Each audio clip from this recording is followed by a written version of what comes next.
My prediction. There's a lot of hype about GTA 6, of course. We have been waiting for a very long time. The expectations are unreal.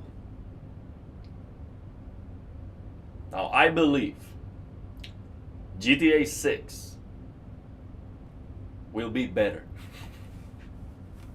You think, oh, this game is gonna be amazing, it's gonna be like best thing ever. I'm gonna tell you, your wildest dreams about GTA 6, that's not even close. I strongly believe this game will be so unbelievable. It will surpass all expectations in such a way that the rest of the games moving forward 5 years later will be so underwhelming, so below. Because how can you play a game after GTA 6? That's what I think. So now today, we're going to be checking out this IGN video with all the latest pictures with RTX HDR. So I'm basically slowing it down and using the power of NVIDIA to see these pictures on HDR. And let me tell you, it looks glorious. Now, here's the thing. It is a big problem that this game will not be available on PC day one. Big problem. Because I don't have, say I'm a PC gamer. Yes, I do have a 5090. I don't need to play on a 5090 to be happy, okay? I would be perfectly, happy and excited to play this game on my 3080 PC. Okay, it's not like, oh, because I have a 5090 now, anything that's not running on a 5090 is trash. No, that's not the thing. But here's the problem. Right now, I don't have the fear of missing out simply because I wouldn't play this game on a console. And the reason is very simple. You can bet the house, okay? I guarantee you, GTA 6 will have chromatic aberration, lens distortion, and all that garbage forced on, and you're not gonna be able to turn it off. For me, that is a headache. Like, I cannot play a game that has that. Okay, it just gives me a headache. Now, I think it is possible run at 60 FPS. Maybe, some drops, but they should be able to make it run at 60 FPS. Now, of course, when you look at the trailer and you see all the NPCs, and you might think, well, it's impossible because the CPU is not going to be fast enough. They can just lower the amount of NPCs and all of that. They can optimize the game to run at 60 FPS on the consoles. 60 FPS is not that hard at all. It's not that hard. It's bare minimum, actually. 60 FPS is bare minimum. 30 FPS, let me tell you, if GTA 6 comes out and it only runs at 30 FPS, it doesn't run. Like 30 FPS, the game doesn't run. It's unplayable. You cannot play it at 30 FPS. Now, will they do that? Well, they did that with Red Dead Redemption 2, and now they could easily update Red Dead Redemption 2 to be 60 FPS, and they don't. So it seems like they don't care. I don't understand how these Rockstar developers are so good at what they do. They are so good. It's unbelievable the talent that they have to make the games feel so alive, all the details, the animations, the interaction between the objects in the game, the lighting, everything. It's unbelievable how good they are with that. And then they fail in things like the clarity, having lens distortion, all that. The movie industry noises added to the game for no reason, and they get the blurriness of the game terrible. I mean, Red Dead Redemption 2 was a blurry mess until Nvidia fixed it with DLSS. With the latest DLSS, I mean, with the original DLSS, it was still a blurry mess. So I just don't understand how you make a beautiful game in every single way, but then you fail in the most important thing, which is the presentation. The game looking sharp. You're actually moving in the game all the time. So if it's running at 30 FPS, it's gonna be a mess. It's gonna be a mess. So it just doesn't make any sense to try to improve the reflections, the lighting, to increase the draw distance. It doesn't make any sense. If your goal is to make the game look as good as possible, it doesn't make any sense to try to increase the graphics, but then having a performance that's not playable. It doesn't make any sense. So in my opinion, these games that run at 30 FPS on the consoles, because they cannot run faster, based on the developer's vision of the game, those are PC games. Those are PC games. For example, if I try a game that looks amazing and it is justified that the performance is not fast, if I try a game on my 3080 PC and all I can get is 30 FPS and it looks amazing, like I cannot say, oh, it's unoptimized, like the game genuinely looks incredible, I would be like, okay, well, this game doesn't run on my PC, right? It's 30 FPS, the game doesn't run. So why would that be different on the consoles? Why? Why would that be different? See, the consoles are basically all PCs. So it just doesn't make any sense to try to release the best looking game ever created on an all PC. Now, why they do that? Of course, because they don't want their game to be released out there for free. And that's what's gonna happen. As soon as they release GTA 6 on PC, it's gonna be free for everyone. Okay? So that's what they don't want. And of course, they want to double down. They want to sell the game on the consoles and then a year later sell the game again to the same people on the PC. Why would you buy the game on the PC again? Because you played a subpar, almost unplayable version of the game on the console. That's why. So I think it absolutely sucks, and it is a travesty to have the best game ever released on the consoles only and not on PC. Because if I had the chance to, let's say money is not problem, let's say I am multi-millionaire, I can buy all the PS5 Pros that I want, no problem at all. It's not even a consideration, okay?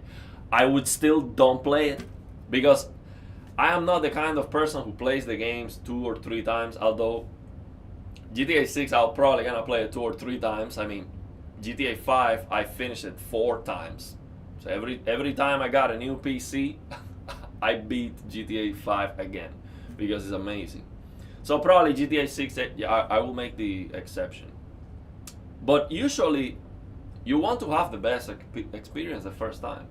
So I would not buy a PlayStation 5 Pro to play GTA 6. Okay, you give it to me for free. Like right now, you tell me, you can play GTA 6. Here's a PlayStation 5 Pro. Go for it. I'm like, no, I'm gonna wait for PC.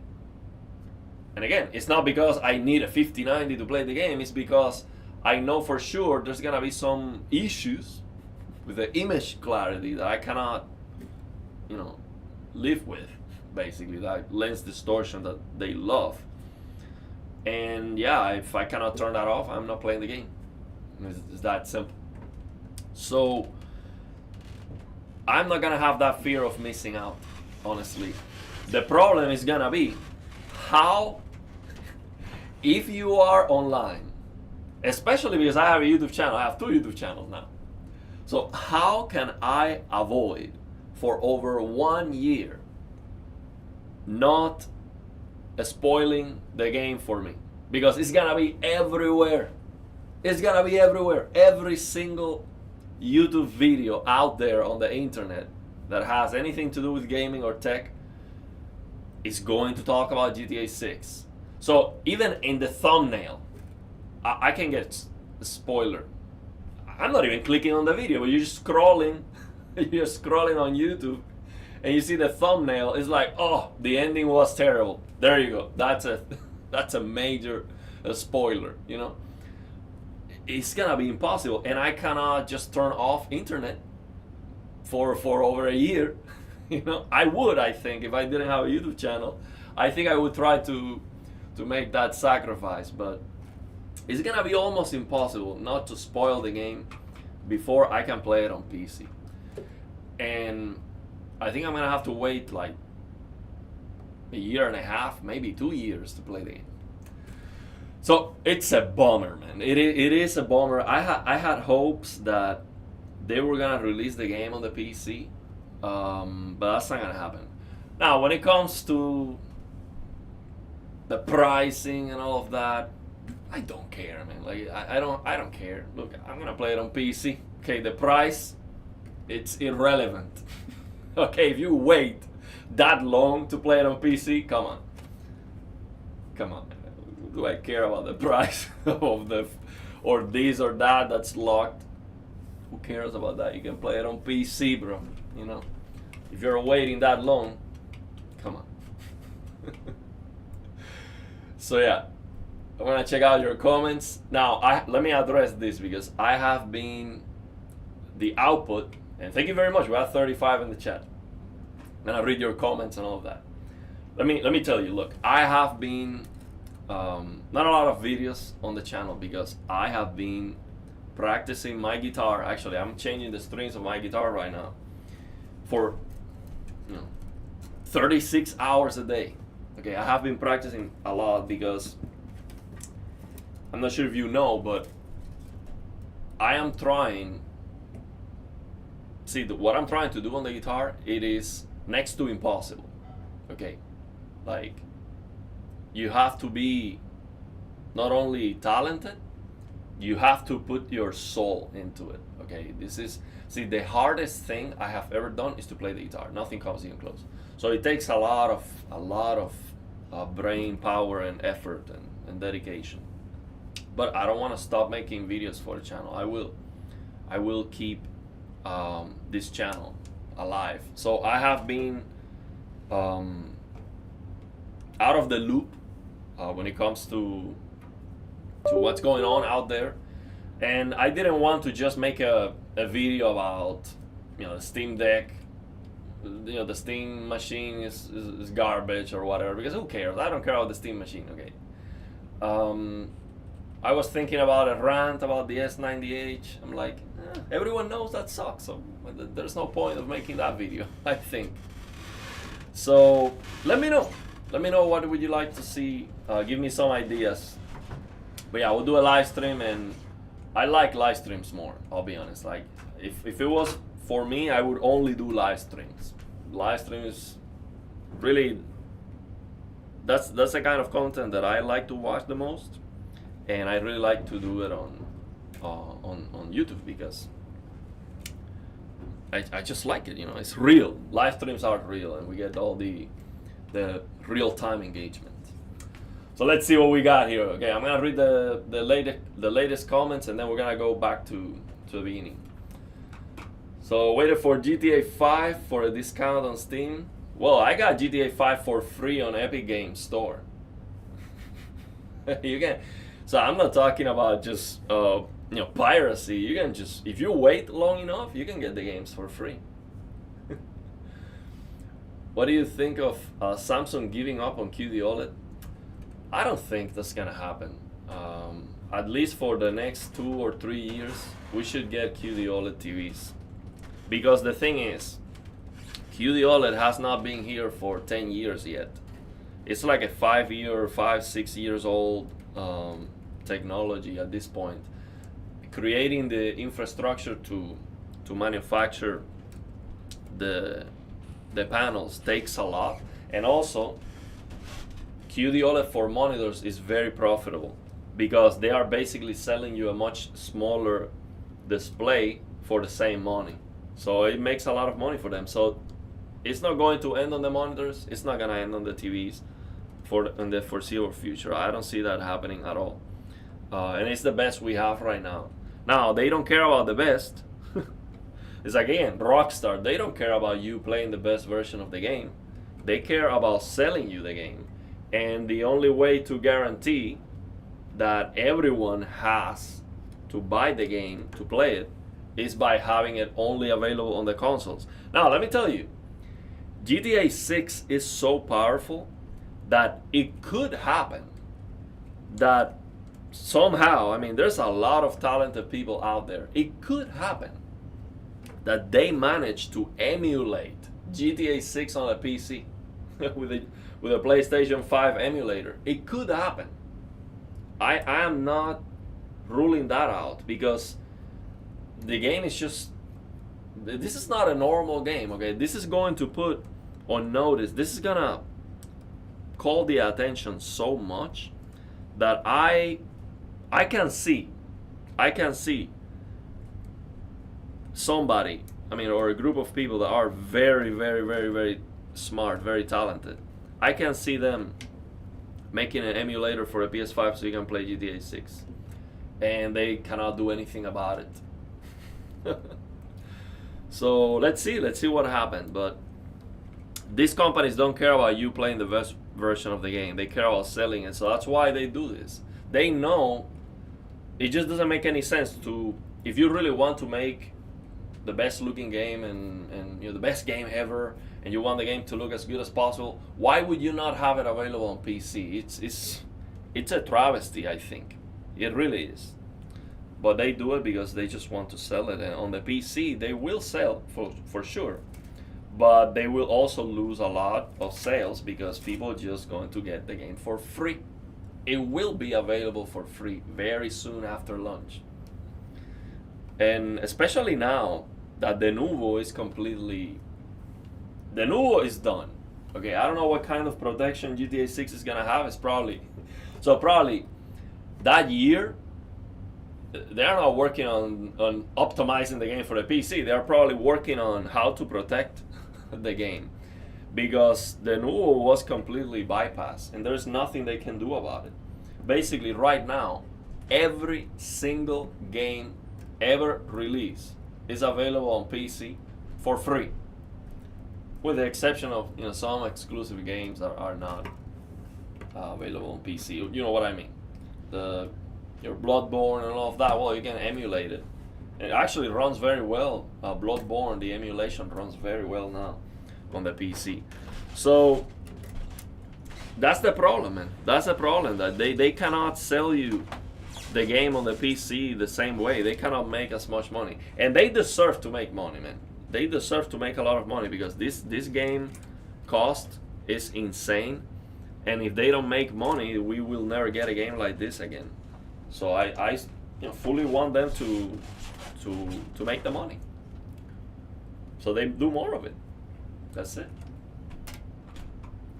Yeah, the Nuvo has been completely destroyed. Like any new game coming out today with the Nuvo, it's just completely anti-consumer because they are not doing it to prevent people from playing the game for free, because the Nuvo has been completely bypassed. So why are you adding the Nuvo to the game and making it worse for the paying customer? It doesn't make any sense. So I expect that the Nuvo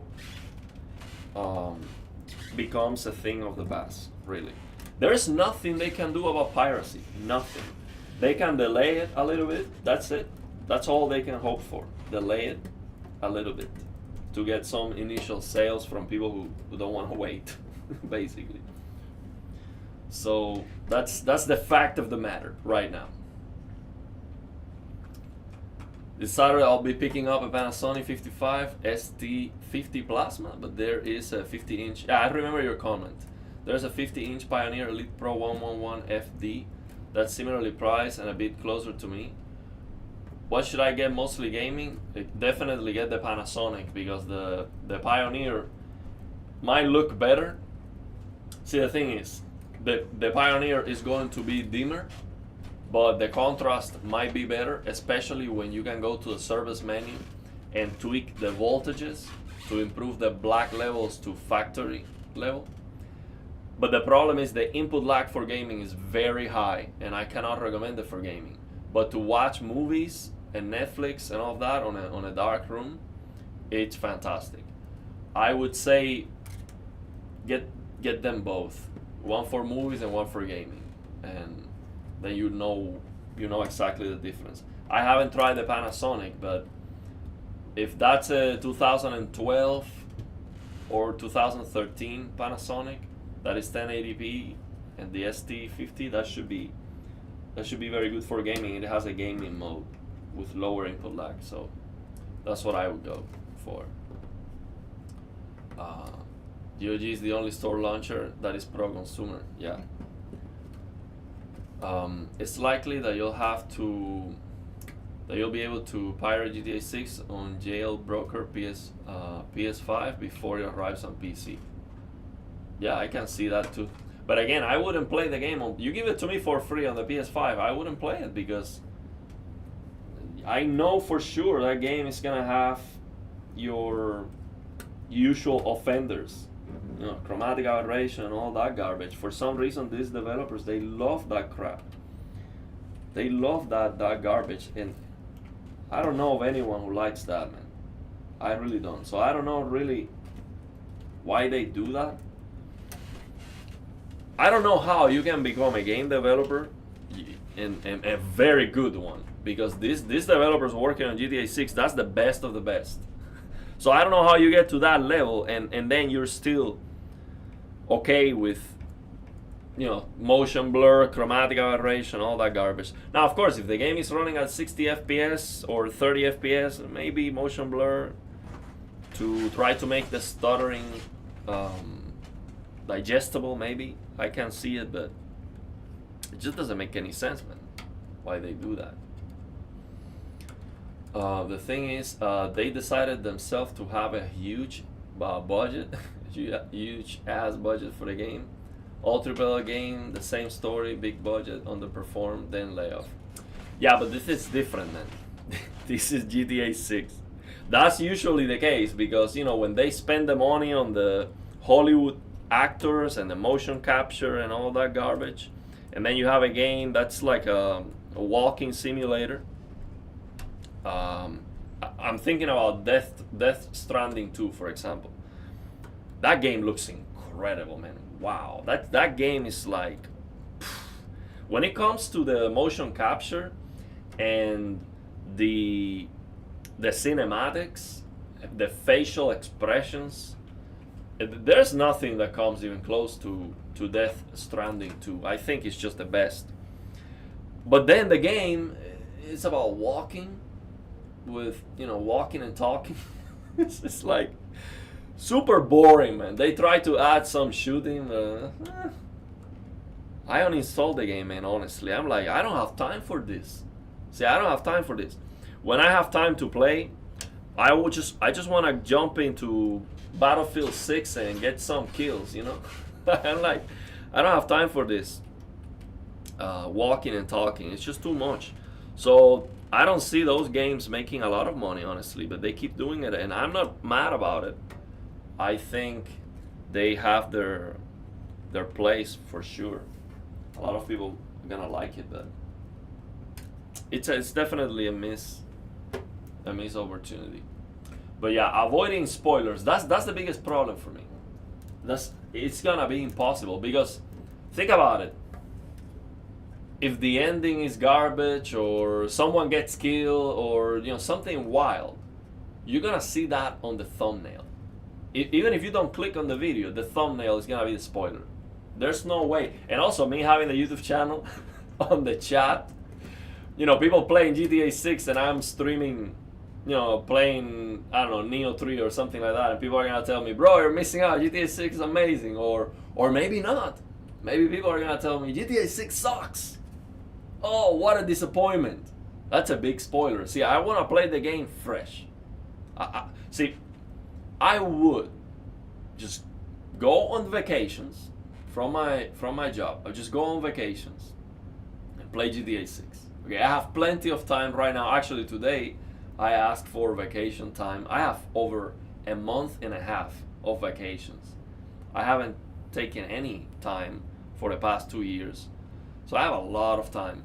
I would just be a month and a half locked in GTA 6 all the way. And of course I would turn off the internet because I don't want any spoiler. I think, man, the game, again, you think it's gonna be good? No. See, I'm telling you, you can dream anything you want. Like, you can think, oh, maybe you can do this, and maybe you can see how the crocodile moves and does this. It's gonna be better than that. Okay? I'm telling you, man, we're talking about unlimited time, unlimited budget, the best talent in the world working on this game. It has to be the best thing ever. I think it will. It's just gonna be the best thing ever. And yeah, I cannot wait to play it, but I'm gonna have to wait. You like the walking sims? I can see that. See, the thing is, if I had time, I definitely enjoy the quality, man, the animations, the motion capture. What they did with Death Stranding is unbelievable, man. Unbelievable. The facial, the motion capture, and see, that's the hardest thing to get. To see humans, like real-time rendering of people, speaking with each other, and realistic. That's the hardest thing to do. I think, for me, Rockstar, the best thing that they do is the animations. I don't know why. Oh man, I have to plug in my phone because I started without connecting it, and the battery died. But for me, Rockstar is the best when it comes to the animations. And there is nothing else like the quality of the animations and the interactions between the objects of the game. There's nothing like that to make a game endure over time. So basically, a game you can play 10 years later and it will still look incredible. I am playing right now upstairs on my living room TV with the 3080. I am playing Red Dead Redemption 1. Yeah, I'm going back right after the phone gets some charge so I can turn it on, because I started the stream and I didn't turn on the phone. I didn't connect the phone, so the battery was low and it died. So I'll be back in like 2 minutes. So I am playing Red Dead Redemption 1 right now. And the animations of Red Dead Redemption 1, like how you can throw someone, it's just unbelievable, man. Nothing comes close. And by the way, this video running here with low FPS is killing me. So let me just put it at normal speed. So that's what makes a game last. Because yes, the textures are not great at this point. You can clearly see, the characters are not realistic on Red Dead Redemption 1. But the animations are god tier. Now, I am also playing LA Noire.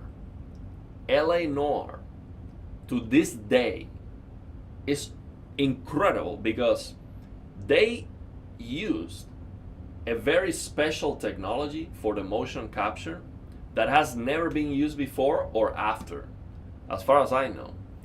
And it's a game where you are like a detective, right? So you're speaking and interrogating people to see if they are lying to you or if they are telling you the truth, or to learn, who killed, the victim and all that. So the game is actually based on you being able to feel if a person is telling you the truth or not. How can you do that in such an old game with old graphics? How can you do that? And okay, let me start from the beginning here. So how can you do that, man, with such an old game? You can still play it today, and you're gonna be blown away with LA Noire. And that's what Rockstar has. That's what Rockstar has. They know how to get that right. Because then you can do a remaster, a remake, and then you can improve the lighting, path tracing, improve the resolution of the textures and all of that. That can be done, but what you cannot do later is to improve the animations, unless you remake the game completely. So that's what Rockstar does better than anyone, man. They knock it out of the park. Okay, let's see if I can go back already. Just need to charge the phone a little bit. Okay, let me see the chat. Yeah, LA Noire is a GOAT game. Yeah, man, it is. It really is. Played Red Dead Redemption 1 on the 360 back in the day when it came out. Didn't have a good PC. Well, man, I'm playing it right now, and I can tell you, I don't feel like... See, the game doesn't feel old at all. Like, it doesn't have the best graphics, of course, but because the animations are so good, it is holding up. It's holding up so well. I can play it. I enjoy the graphics of Red Dead Redemption 1.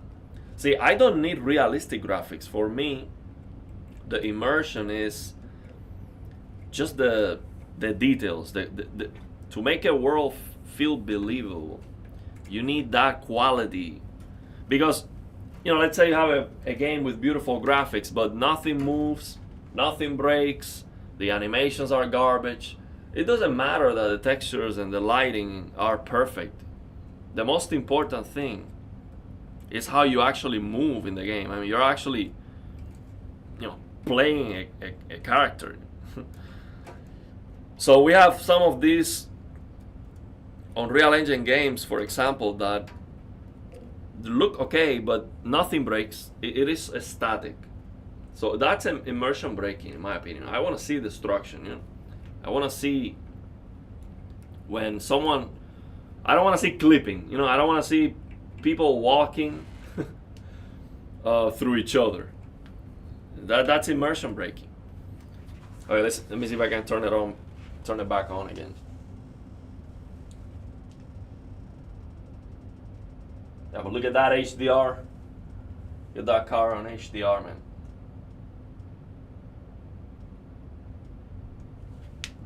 Okay, it's going back on again.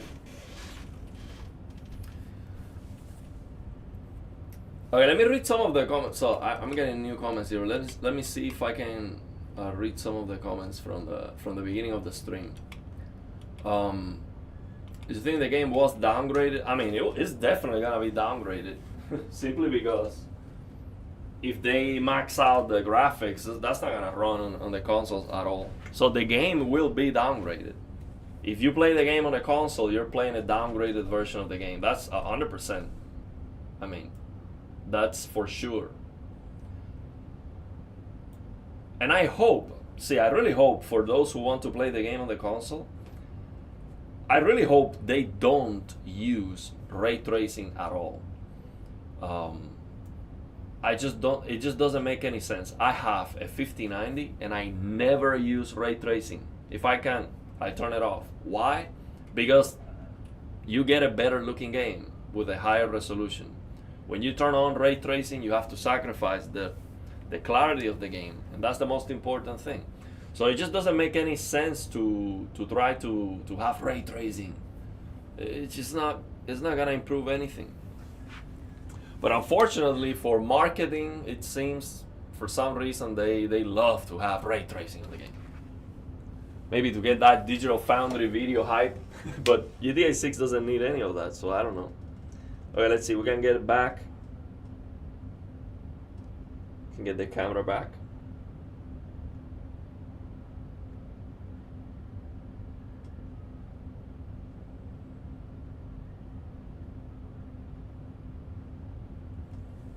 Okay, we are back. So I really hope for those who want to play the game on the console, because some people don't care, man. Like, I have seen kids playing. For example, one time I was setting up a Spider-Man for a kid to play. So we had family in the living room. Like, okay, here's Spider-Man. You can play it now, and we're here, right? And for some reason, the resolution was set to 4K 24 hertz. And I realized that, well, it looks terrible. Let me change the setting. The kid was happy. The kid didn't know. He doesn't care. So a lot of people just don't care at all about it because they don't know better. They don't know better. But obviously, if you show them, you know, look, this is the difference, everyone would care for sure. So, but I hope if you really want to play the game on the console, I hope that they don't add any ray tracing, or at least they have a mode that runs at 60 FPS and it looks clear, at least upscaling from 1080p and not lower than that, because you know, you start upscaling from below 1080p, that's gonna be a mess. Okay, so I hope it looks good, man. I think they can pull it off. If there is a developer that can pull it off, it's these guys, because they are the best. But the ambition of the game is big, so I think this is a PC game. This is not a console game. I'm sorry. It is a PC game. GTA 6 was made to play on the PC. So RenoDX has yeah, I think you told me about it. I have to look it up. There's like an app to help you, you know, set up the RenoDX so you don't have to do it manually and all of that. It basically search if the game you're playing has a mod, and it downloads that automatically. Also, you're seeing some developments to help create RenoDX mods with AI. I think that should definitely happen. So yeah, that's very, very good, because that's another thing. Look, for me, there are two very, very important things. Three very important things for a game to look good. And it is not realism. It is not the accuracy of the lighting, okay? The most important things for a game to look good is, first of all, to run. Because you're moving on the game. If it doesn't run, it's not gonna look good, no matter what. So you can have a photorealistic game running at 30. That's not running. Okay, so performance is number one. Number two, again, it's not lighting, it's not ray tracing, it's not accuracy or any of that. It's the clarity of the presentation. So let's say you have a game that runs very well, but now it's a blurry mess, and you're like squinting your eyes thinking, do I have an issue? Do I have to go to my eye doctor or something? Like, why is this game so blurry in comparison with the previous game I was playing? Well, that's a big problem. So when you start trying to increase the graphics of the game by adding ray tracing and all of that, there has to be a compromise, because that is very demanding. So what is the compromise? They lower the resolution. So remember, nowadays, the fact that you have the resolution of the game set to 4K or 1440p, that doesn't mean that you're actually seeing 4K or 1440p. Many of the assets in the game are way below the native resolution.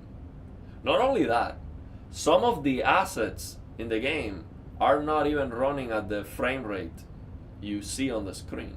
So you see 60 FPS, but then you have many things that are running at 30 FPS. Sometimes that happens. And also, I learned now, playing multiplayer games, I learned that there is also an update frequency for the people playing the game. So they call that the tick rate or something like that. So basically, you can have the game running at 300 frames per second, but then the enemies you're shooting at, which is the main focus of the game, you're actually trying to see people and shoot at them. They are actually being updated to you at 30 FPS. So they look terrible. They look like...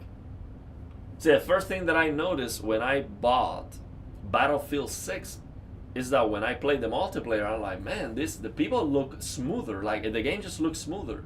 And I'm getting the same performance. And people told me, well, that makes sense. So it's because of that, it's running at 60. Now, some private servers can actually host 120 FPS, and the difference is big. The difference is very big.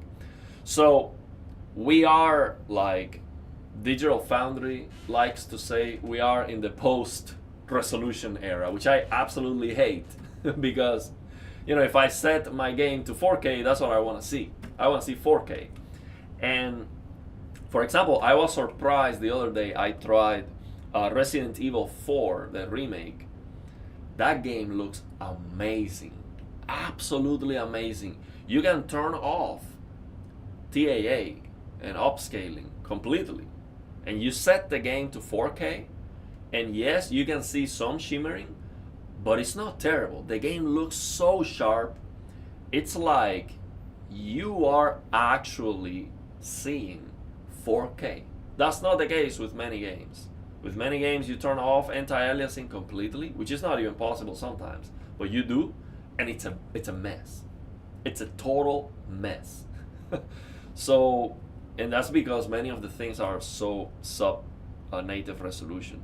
So I really hope that the compromise to make GTA 6 run on the consoles doesn't downgrade the quality of the graphics also for the PC, because they're not gonna just change everything. You know, if they've been working on this game to run well on the consoles, it might look bad.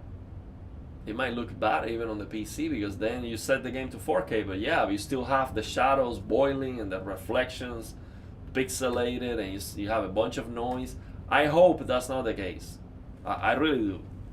I don't think, man. I think it's gonna look amazing, honestly. I think it's gonna run amazing too, because I cannot believe the best developers with all the money and all the time, I cannot believe they're gonna mess it up. If they mess it up, who is gonna get it right? So yeah, let's see. Let's see what happens. Okay, I'm gonna jump back to a recent comment, then we'll go back to the beginning. Okay, let me see. Made for consoles first. Wrong. Okay, big time wrong. GTA 6 should be, I think it is a PC game. See, if you have to start downgrading the graphics just so the game runs, it's not good, man. Again, think about the consoles as an old PC. It's like a 7 years old PC, 6-7 year old PC. So think about that. As a PC gamer, again, I don't need the 5090 to play GTA 6. I'll be happy playing GTA 6 on my 3080 PC. That's a PS5 Pro killer, okay? And also a Steam Machine killer too. I was thinking, should I make a video about that? Like, you know, a Steam Machine doesn't make any sense. Like $1,500 after taxes. Now $1,400 after taxes, $1,500. If you want a 2 terabyte SSD on that thing, $1,500. I bought an RTX 3080 for $300. and an X570 motherboard with a 3700X for $100. So that's $400. Then throw the RAM. I already had the RAM, but let's say you can throw the RAM another $100. You know, that's $500. Then the PSU and the case, that's another $100. That's $600.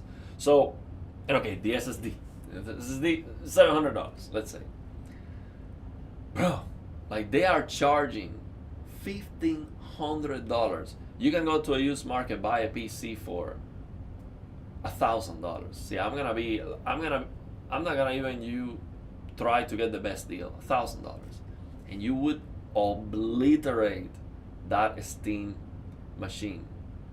And also, it's just too slow. It's not even the price. It's slower than the consoles. You cannot release a PC that is slower than the consoles for double the price. That doesn't make any sense. So, and you might think, well, but it's very small. I want something very small. Yeah, but it's very small because it doesn't even have the power supply inside that. It has it's like a laptop. You have the power supply outside. But yes, it is small. You can create a smaller PC. I mean, what difference is gonna be to have a PC that is this small and have one that's a little bit bigger? It's not gonna make any difference. You can still move it around. So I don't think it makes any sense, man. It's just total nonsense. Total nonsense. So yeah, I was gonna make a video about it. I'm like, okay, I already made the video killing the PS5 Pro. With that PC, I mean, the Steam machine is not even close to a regular PS5. The CPU's performance is better, but the graphics is not even better. So yeah, but I'm talking about DDR4 RAM. Yeah, if you try to get DDR5 RAM for $100, you're not getting it. But you can get DDR4 RAM for $100. And the used market, I'm talking about buying it used. You can easily get it, and cheaper too. You can get it cheaper. Yeah, Steam machine was 500. Yeah, I think 500 euros will be fine. But they just want a lot more, man. It's just crazy. If you have 32 gigabytes, yeah, and that's another thing. 16 gigabytes of RAM is no longer. It's not good, man. It's not good at all. But yeah, I think they messed it up. And also the controller, the Steam controller is not that good either. $100 for a Steam controller. 250 hertz polling rate. No trigger stops. Doesn't make any sense, man. It looks ugly too. I was gonna buy one even when it looks ugly, but it's $100. 250 hertz polling rate, that killed me. I'm like, no, I'm not buying it anymore. I come from Cuba. I am now an American. I'm in the USA.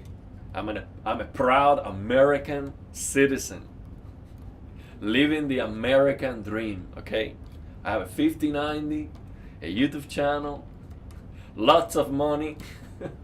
Well, the money part, we're working on it, but we're doing very good, man. Living in paradise. That's what living in the US is for me. Paradise.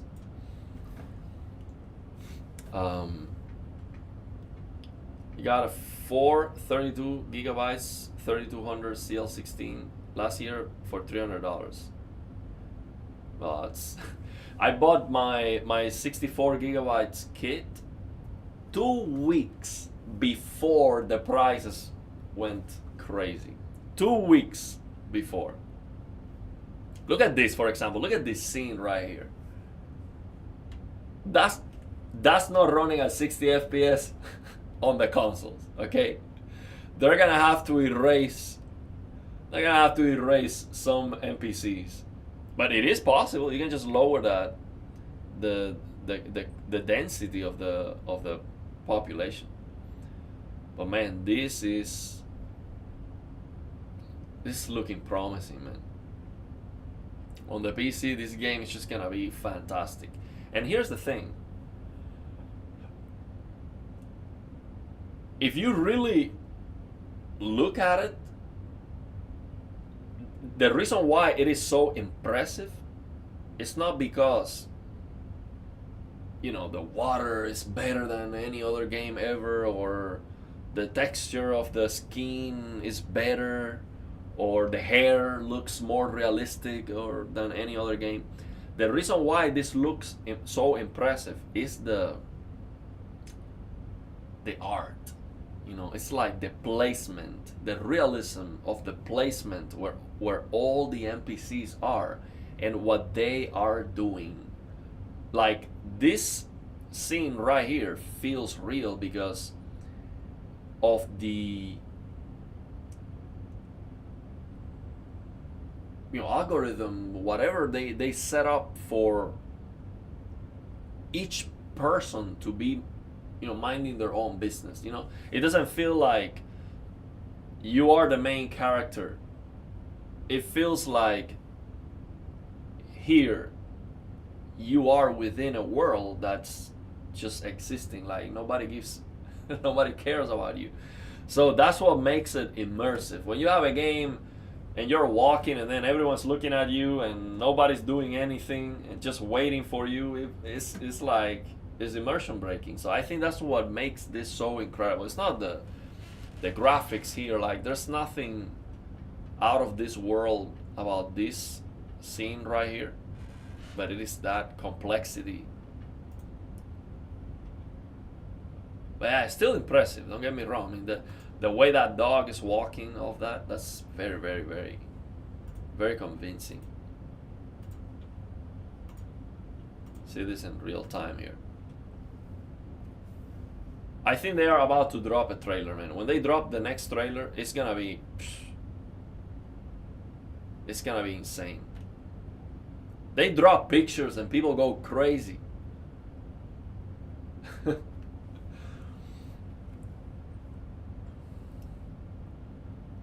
Glad I built a PC last year, man. It's insane. And not only the RAM, the 5090, I saw it the other day at Micro Center. It was $3,800 before taxes. So you buy that 5090 and you're talking about $4,000.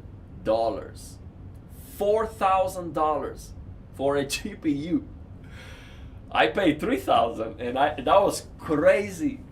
That's why when we were watching the 5090 announcement and Jensen said $2,000, I'm like, that's a steal. That's so cheap. I'll buy that right now. Where is it? But yeah, it was never $2,000. I mean, some people were able to buy it at $2,000, but it's very, very hard. You think there's no chance for 60 FPS? I think there is, man, because if you really look at it, see why, for example, why this looks so realistic.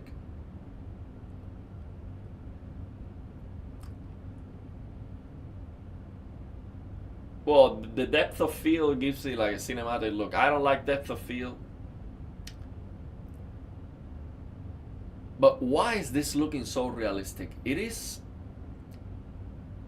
the color grading, the definitely the skin. You can see the hair on the arm of this guy. You can see the hair, the thin hair. Well, it's not very detailed because it's a YouTube video, but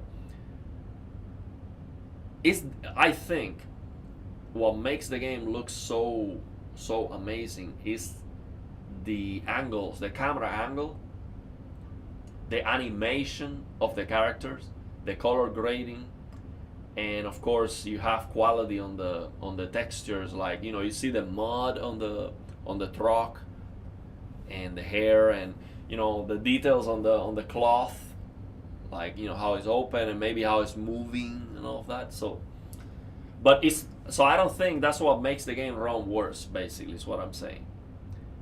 You can start learning how to do a project on Unreal Engine 5, and I'm sure in 1 week you know already how to create a project on Unreal Engine 5 that doesn't run at 30 FPS on a 5090 at 4K. So that's not the hard part. It's actually very easy to kill the performance. But that's not how you make the game look amazing. It's what I'm saying. Like, this looks amazing. It's talent. It's art. Look at how the cloth moves with the air. Is the cloth is moving all the time. Look at this. So those are details that you don't see initially. But and look at that. See, look at this detail.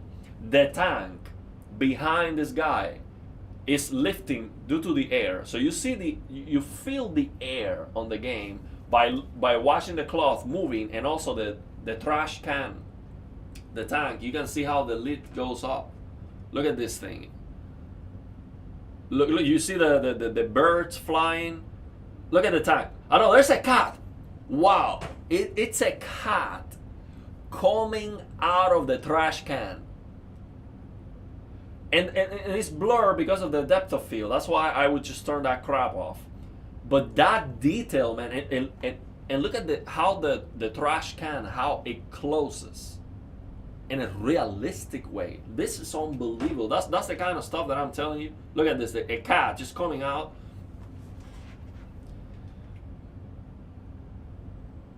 Wow. And again, I don't believe a game would run worse or better because of that. Like, you remove that detail from this scene and you are not getting 1 FPS more. It's the same. So the reason why this game, it looks so amazing, it's not an indicative of the game is gonna run terrible. I don't believe so. You think the depth of field also hides the real resolution of the game? Yeah. It just makes everything blurry. So that one thing they can do is just blur, just use less pixels for the background. So I don't like that. Maybe for cutscenes it's fine, but I don't like it. Yeah, thank you very much. God bless, man. Have you seen the game Ill on Unreal Engine 5? I don't know which game is that. ILL? No, I don't know. Is that a horror game? I don't know about that one. I have to try Mortal Shell 2. I played number 1. I was stuck in a boss fight. Never finished it. But I'm gonna play. I'm gonna try 2. Mortal Shell 2. People are telling me it's actually looking pretty good. Of course, we're talking about a very, very small game in comparison. But yeah, Unreal Engine, I hope this new game that I tried, the Fate Keeper, I hope that's actually a good sign of better looking games to come. I downloaded Gothic Remake, so I'm gonna try that one. That's also one of the latest Unreal Engine games. So I'm gonna see how that looks. Hopefully it looks as good as Fate Keeper. That would be a very, very good sign. You're saying the NPC simulation physics and amount of assets visible on the screen is CPU, yeah. But the thing is, they can just turn it down. See, this is still gonna be using the same engine as GTA 5. That's called the Rage engine. We don't know how well that engine has been optimized yet. Maybe. See, you can scale the engine up to make the game look better, but then you can just go back to... See, I don't... See, think about it this way.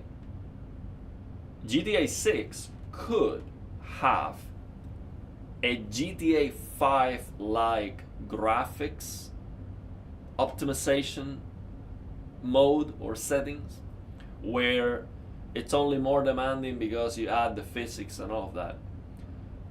But GTA 5 runs very easy. GTA 5 runs amazing, even in very old CPUs. So I believe that yes, this is gonna be way more demanding than GTA 5, but I can see this game running at 60 FPS on the consoles. I can see it. I think it should be possible, man. It should be possible, especially if they don't use ray tracing. Otherwise, man, you are Oh man, you're gonna have to suffer that. Look at this, man. How much detail in here, man. Like, see, for me, the most impressive thing is not, oh, look at the lighting or look at that reflection, it looks sharp or whatever. It's the art. You know, look at the art here. The placement of the old car with some rust, the trash can that's, you know, partially open. You see that dumpster, you know, container over there with the trash. You know, the beautiful landscaping with the red flowers, the sun, the angle where that truck was parked. It's just the, see, you do that with less fidelity, lower quality assets or whatever, and it will still look amazing. It's Rockstar makes the games look amazing beyond the actual quality. It's like, for example, I can see Digital Foundry analyzing the graphics here and being like, yeah, there's nothing new here. But nothing new. Like this is just using regular rendering techniques. There's nothing special about this. I can see them saying that. But still looks incredible. Why? It looks incredible because of talent, bro. It's talent. These people know. These people know what they're doing. And they have so much time, look. I think it's gonna be incredible, man. I really do. I think this game is just gonna look unbelievable. We do see some ray tracing like reflections there. I hope they don't mess it up. Again, look at how the weights move. It's the details, man. Rockstar with the details is insane. That's what I like. I like to look at the detail. I'm gonna have to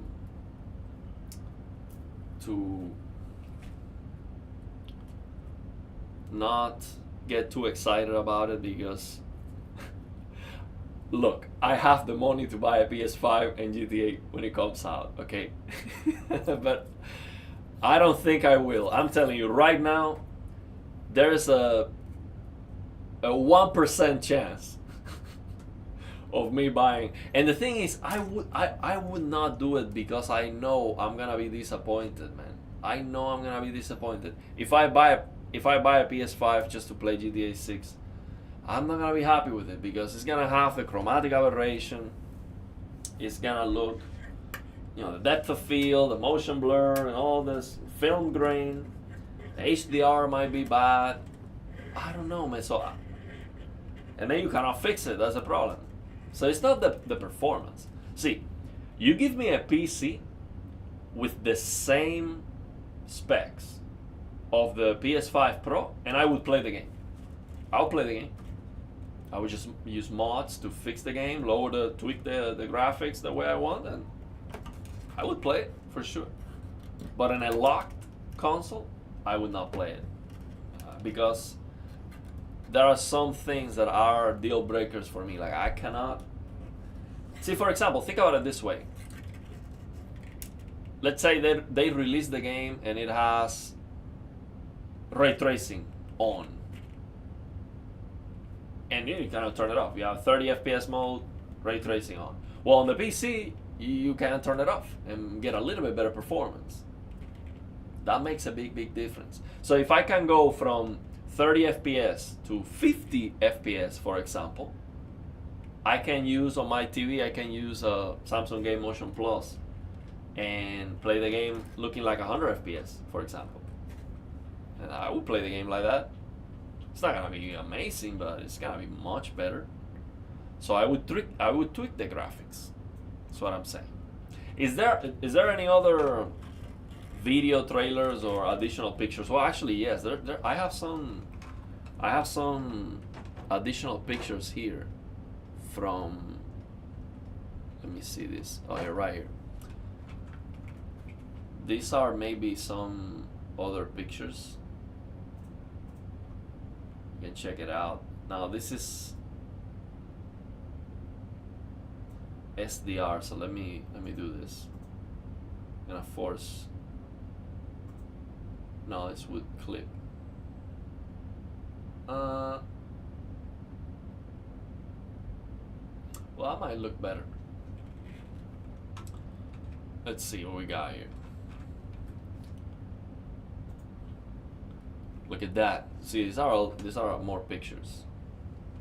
Let me turn on my controller to change the pictures. Yeah, look at that, man. See, this is concerning. Look at the quality of the reflections here. That's ray tracing, for sure. Think I'm streaming on SDR? Really? No. I changed the streaming to HDR.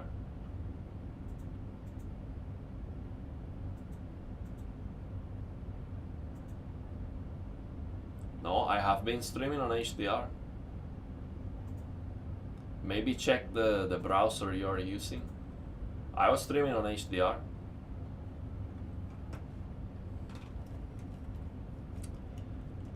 RIP to CPUs if this game targets 30 FPS on all current gen platform.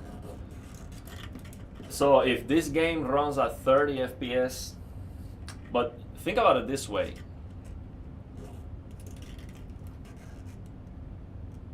I have a 3700X CPU. That's comparable with the PS5, but it's faster. It has a higher clock speed. It's better than the PS5. The 9800X 3D is more than double the performance. I don't know if it's 3x of the 3700X. So if a game runs at 30 FPS on the PS5, and that's as good as it can run. So worst case scenario, GTA 6 should run over 90 FPS. In the worst case scenario, over 90 FPS on the PC. That would be terrible. Okay, don't get me wrong. I think that sucks. I think that would be very bad if 90 FPS is all you can get on the PC with the most powerful CPU. That's not gonna be good.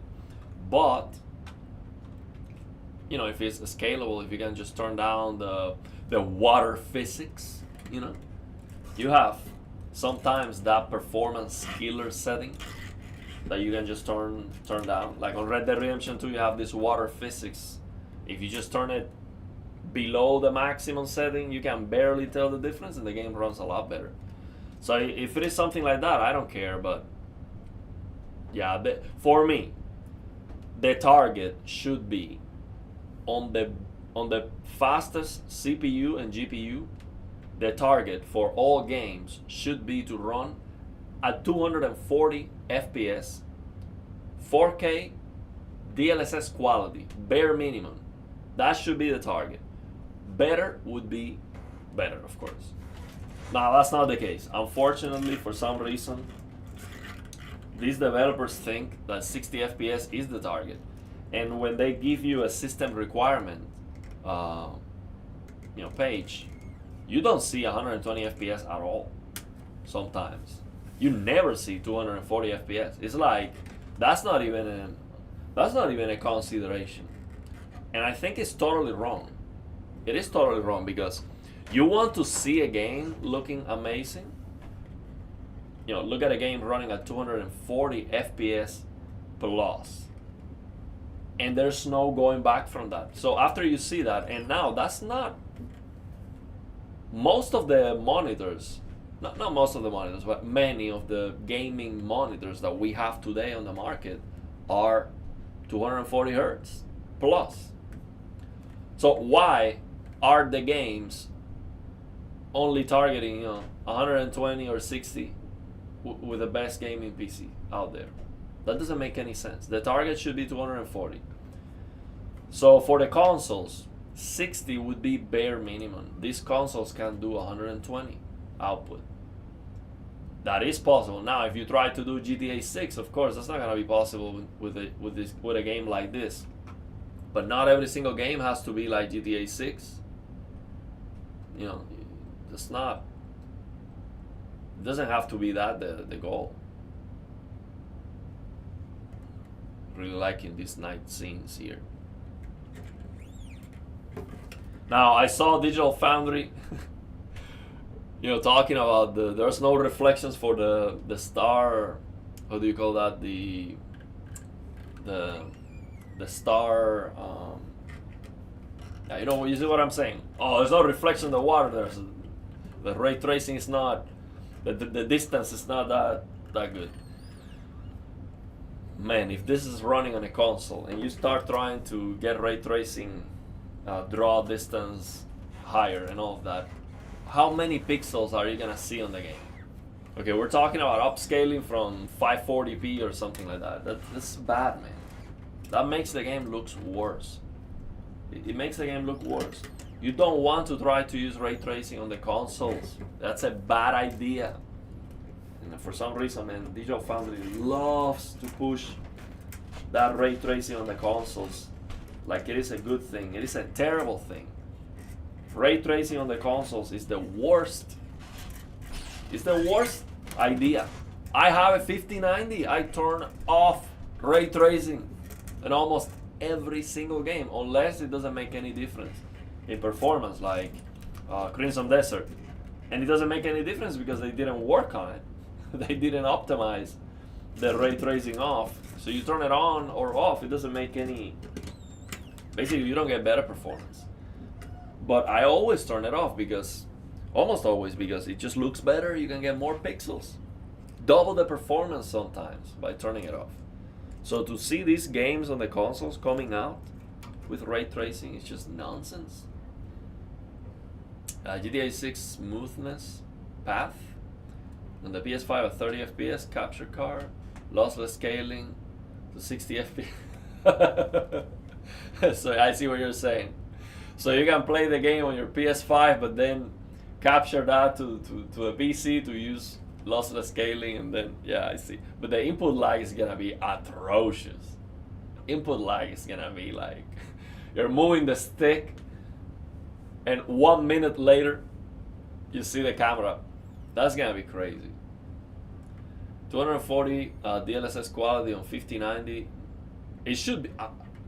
Look, is that a crazy take to say the standard for all games should be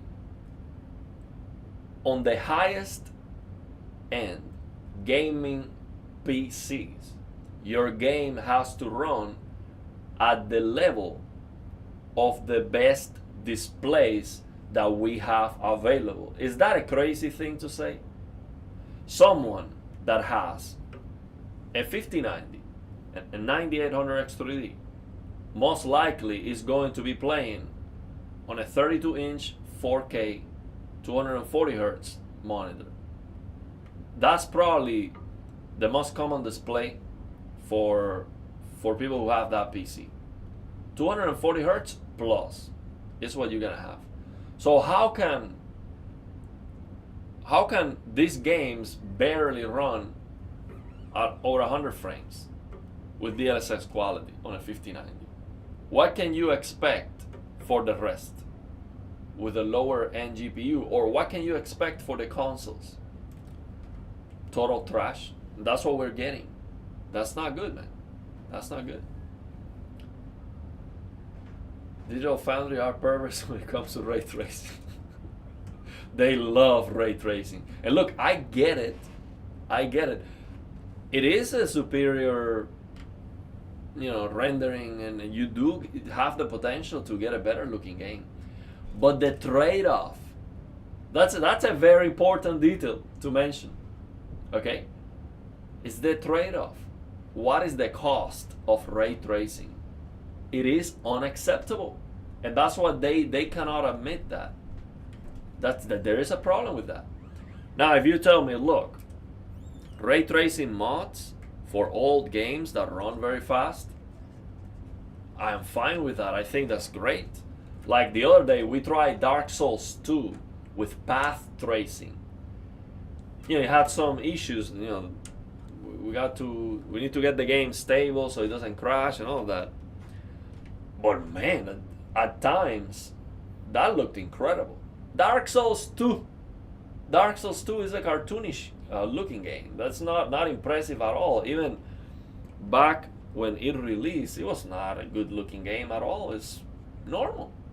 See, From Software has never been the one to make the games look great. Now, path tracing, you look at the game in the darkness, the quality of the lighting, it's very impressive. It looks so correct. At times, it's like a movie. I love that. I really, really like it. Now, I was getting 120 FPS. I was struggling to hit the target at 4K with a 5090. So forget about ray tracing on the consoles. It doesn't run. It's not fast enough. The cost is that you have to lower the pixel density way too much. And now you have a soup of pixels with a lot of noise. That's not worth it. That's not how you make the game look better, man. It is not. So what if they want ray tracing, what they can do is to release remasters of older PlayStation 3 games with ray tracing. I mean, think about it this way. God of War 1, 2, 3 remake or remaster with much higher resolution that the new PS5 can handle, and ray tracing. That's it. You don't have to do anything else. Just higher resolution for the UI and the textures and ray tracing. That's a good idea. Maybe that could run very well. Maybe not. If it doesn't run, well, don't do it. That's what I see. But you cannot try to release the best looking game ever that is super demanding like GTA 6 and add ray tracing. That's not gonna run. That's not gonna run. The gaming industry mostly doesn't care about visual clarity. That's a problem.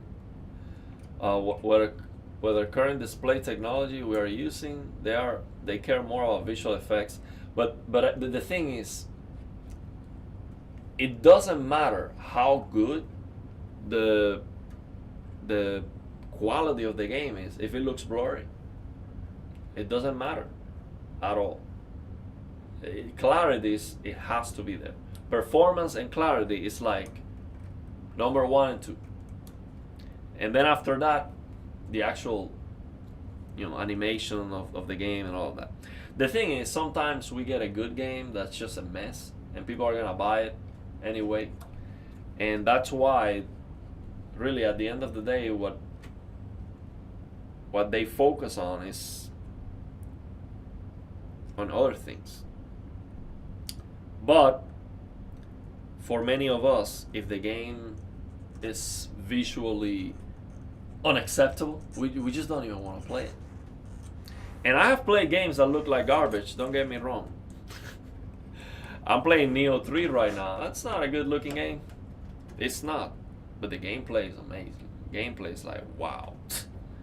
It is so smooth. Not the performance, the gameplay, the animations and all of that. I think they messed it up with the TAA. The TAA era. I recently installed Battlefield 5. That game has TAA forced and it has DLSS, the first iteration of DLSS. It ruined the game. I mean, completely ruined the game. I'm playing Battlefield 1. It looks amazing. Beautiful. Absolutely incredible. Yes, we have popping. We have some things that could look better. You can turn off anti-aliasing. The game looks very clear. But on Battlefield 5, if you turn off anti-aliasing, it's just a total mess. It's a soup of pixels. So the TAA era definitely destroyed the clarity, and then we started with the upscaling DLSS, and initially it was trash, but now it has improved a lot. and I think it's definitely the future. But I think what happens is you cannot, it is not possible for Nvidia or these companies, it's not possible to just invent, ray tracing. Here it is, boom. Not invent, but bring it to GPUs for real-time rendering. It is not possible to just come out with it and it's cooked. It's like, okay, it works, you can use it, you turn it on, FPS almost doesn't go down, and now the game looks a lot better. It's not possible because it needs time to develop, it needs time to be optimized, to be more powerful. So what happens is that we suffer that development. We basically paying for the development of of ray tracing and all of that. So ultimately, they are right. Ultimately, ray tracing is the future. It's gonna make the games look better, and all the AI things that initially look like slop and it looks wrong. Ultimately, they are going to be proven right, because at some point it will actually be a game changer. It's not gonna be. It's gonna be usable, but we're suffering the transition. That's the problem. So, it's turning on the controller to pass the pictures.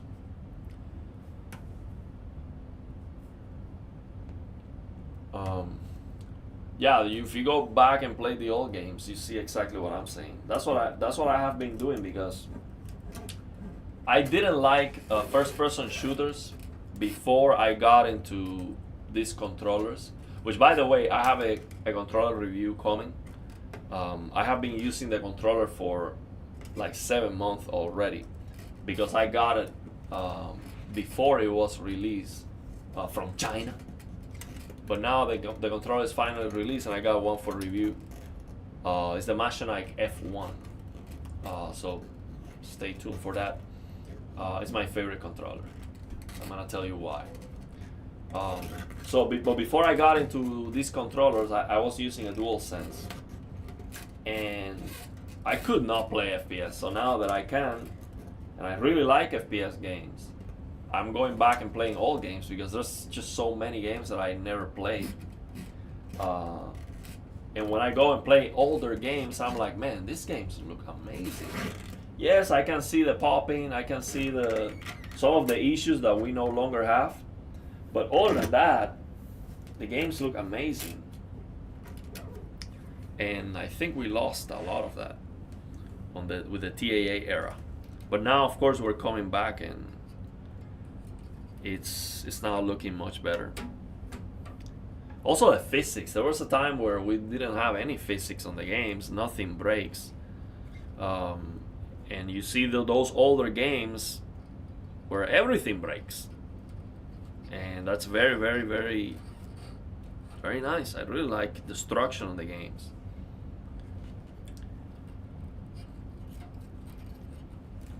Let me see. I've missed a lot of comments from the beginning. Let me go back to the beginning of the stream. I'm changing the strings on my guitar, by the way, so I'm almost done with it. I'm gonna practice the guitar today a lot, let me tell you. I'm gonna smash it.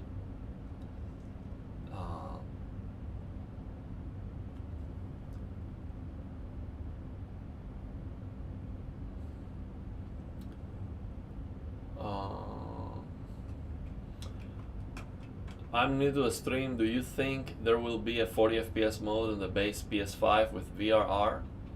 If I activate motion blur on my LG OLED, the input lag is too much for me, so I hope it's not locked on 30 FPS.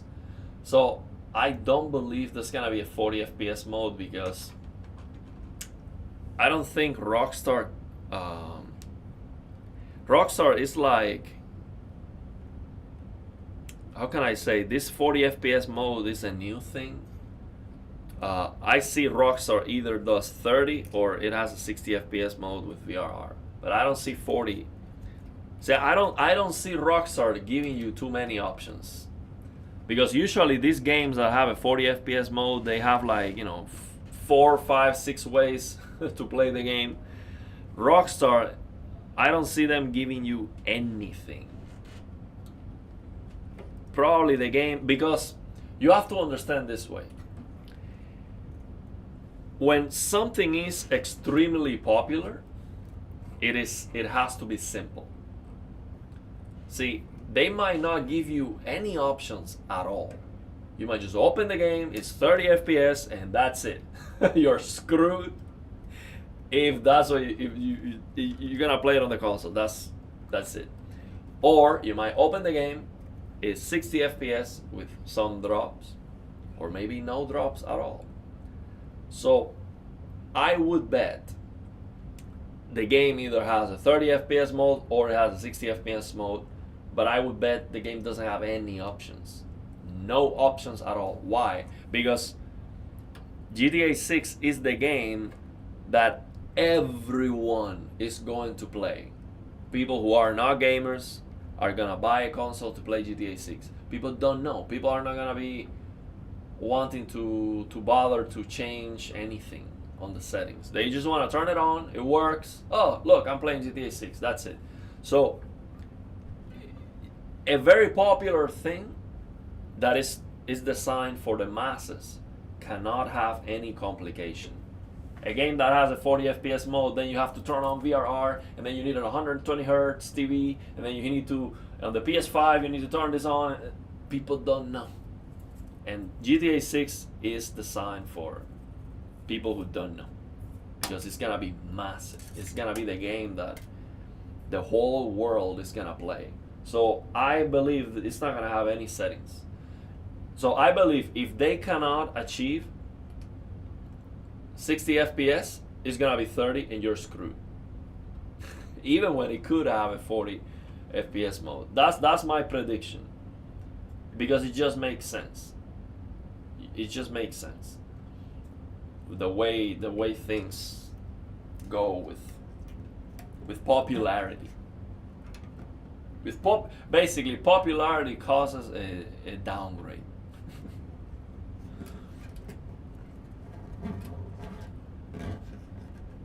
So people are telling me about this game, Ill. So what is that? Is that a first-person horror game? What is that game, Ill?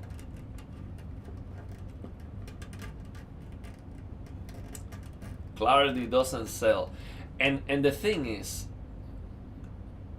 it doesn't sell because a YouTube video is not gonna be. See, let's say your game looks amazing because it looks very clear and it runs very fast. You cannot sell that because you cannot show that in a YouTube video.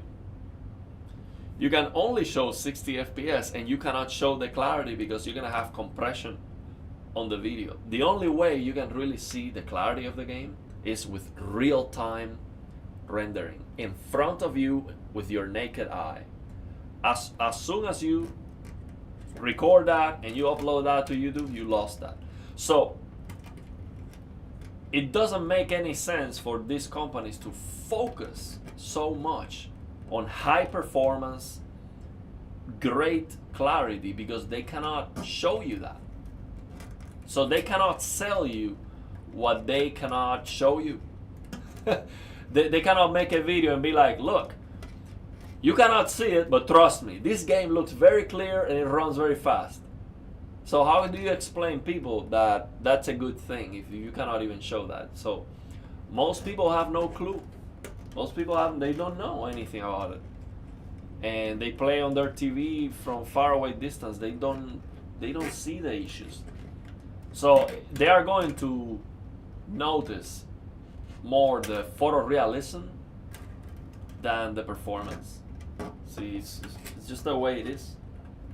But that's because they don't know better. If you show them, okay, look, would you play a game with ray tracing on a 540p, or you turn it off? The lighting doesn't look as good, but now the clarity, the game looks more clear. You have a higher resolution and also runs a lot faster too. So when you are actually playing the game, you can see better the graphics. No one is gonna choose the 540p ray tracing, but that's what they can show you on a YouTube trailer. That's the problem. That's the problem. That's what Digital Foundry can hype and show you a picture and zoom in and be like, look, this is why you need ray tracing. Look at the quality here. And they know exactly. They understand, but this, I think it's like the popular thing to say. It's like the obvious thing that most people are going to understand. Okay, so it's an FPS horror game. Okay. See, I'm not a big fan of horror games, honestly. I'm gonna play Resident Evil 4 though, because that game looks amazing, absolutely amazing. So I might check it out. See, horror games, I've never been my thing, because I don't like to. See, I don't like to play a game that's trying to scare me all the time. That's not a feeling. That's not a comfortable feeling for me. To be afraid, usually I don't get scared, but some of these games they do a very good job, and I'm not trying to play a game to be scared. Can't believe the earliest way to play GTA 6 is on 30 FPS. I think, man, it might happen. Again, I have hopes that the game is gonna run at 60 and there's not going to be 30 FPS. I think this is what it should be. There's only a 60 FPS mode and it looks very good. That's it. That's what it should be, and I believe it is possible. But the thing is, maybe the game reaches 60 FPS, but then it drops to like 40, something like that. And then what happens is they are like, okay, lock it to 30. They're not gonna give you a 40 FPS mode, even if they can. I don't believe so. So that's the problem. Do you think Red Dead Redemption 2 is gonna run faster? Could run faster on the consoles? 100%. 100%, no question about that. They can give you 60 FPS on Red Dead Redemption 2 on the consoles. That game actually runs very well. CPU heavy though, but they don't do it because they don't care that much. But again, man, I think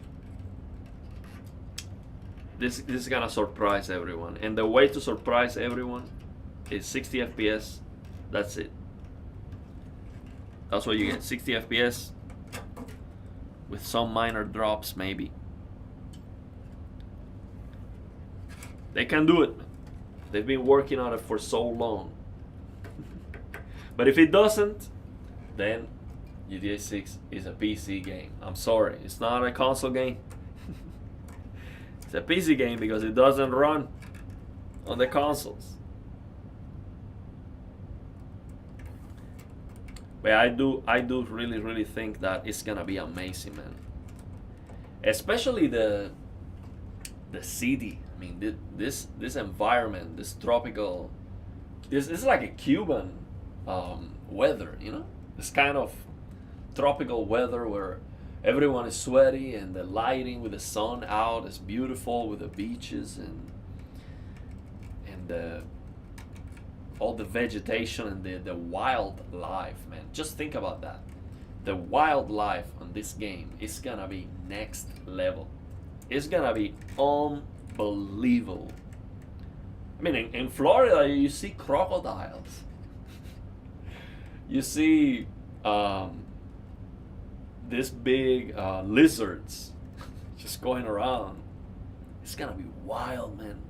You see it. You saw it on the trailer. A cat just coming out of a trash can. How amazing is that? I think the wildlife is gonna be unbelievable. So when I play GTA 6, I think as soon as I can go to the open world, I'm gonna spend a week just you know, just looking at things. Not even playing the game. I'm just gonna spend a week looking at the detail. Just going to the forest, smelling the roses, being like, look at that, man. We're gonna make a live stream. We're gonna live stream GTA 6, that's for sure. We're gonna live stream it and I'm gonna look at the detail in real time. And I'm gonna tell you all about it. Now there's gonna be a rant, so you know that, because initially we're not gonna have Reno DX that fast. And on day one, I'm gonna buy the game for sure. So on day one on PC, I'm gonna of course complain about the chromatic aberration and all that, but we're still gonna enjoy the game.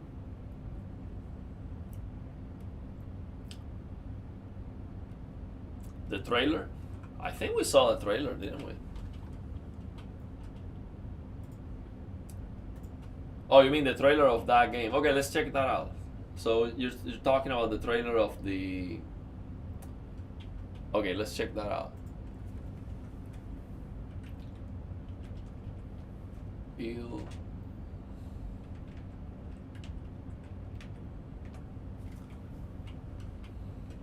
Okay. But this is a 1-year-old game. There is a 1-year-old trailer of this game. It has 5.2 million views.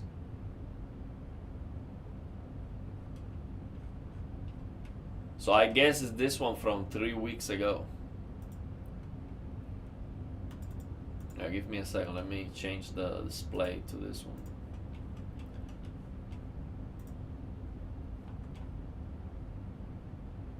Now let me get the headphones so I can play the audio on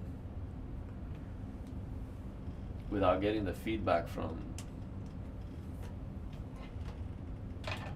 Okay, we're gonna be checking out this trailer. People are telling me about this game. It's like the best looking game ever. Better than GTA 6. Okay, let's see if that's true.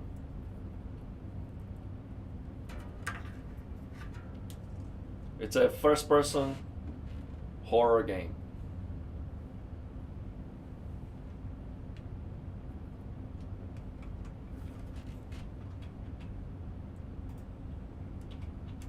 Now let me see if I am... Okay, good. Okay, let's see. Whoa, let me lower the volume. I was very loud, holy crap. I'll lower the volume for you a little bit too. Okay, let's see. There's a wounded man. Nasty injuries. It's like a beast tore him apart. A beast? Out here? Are you drunk or something? Do him up and show him out. But he's still weak, so be careful. What's going on?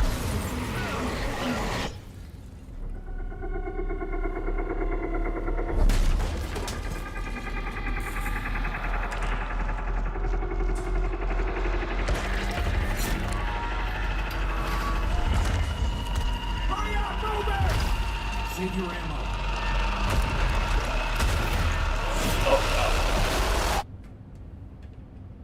Die, bastard. And you're tough.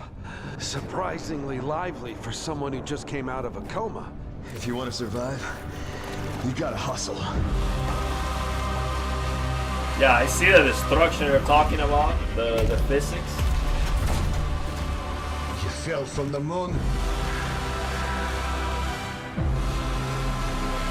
Oh, I like that. I will help you, but you must not go there. I'll take my chances. Turns out I'm a lucky man. Oh god. You'll find nothing there but death. Man, that game is... Well, good luck. The game is looking like very, very, very very graphic. Keep You know? quiet in there. I mean, that looked incredible. I mean, what can I say? It looks. I mean, it looks very, very good. But you know, this kind of games with the. You know, with the. Like. You know, it's not a pleasant experience to enjoy the graphics, because usually when you like the graphics, you'll be like looking at the game closely, looking at the detail. You know, this is like disgusting blood everywhere. It's not like the best kind of game to enjoy at the beautiful graphics. But yeah, I see what you're saying. Yeah, I should probably Unreal Engine, right? There's another trailer, or is that the one I watched? I don't really like horror games with gore, but in games it doesn't bother me. Yeah, if it has a lot of action, like for example that game, it was looking like you have a machine gun. If you have a machine gun, it probably has a lot of action, so it's not as horrifying. The destructions might be scripted for the cinematics. Yeah, unless you see the destruction in gameplay, might be scripted. But yeah, I definitely like to see destruction. That's like the most immersive thing, man. When you have things breaking, there's nothing better to add immersion to the game.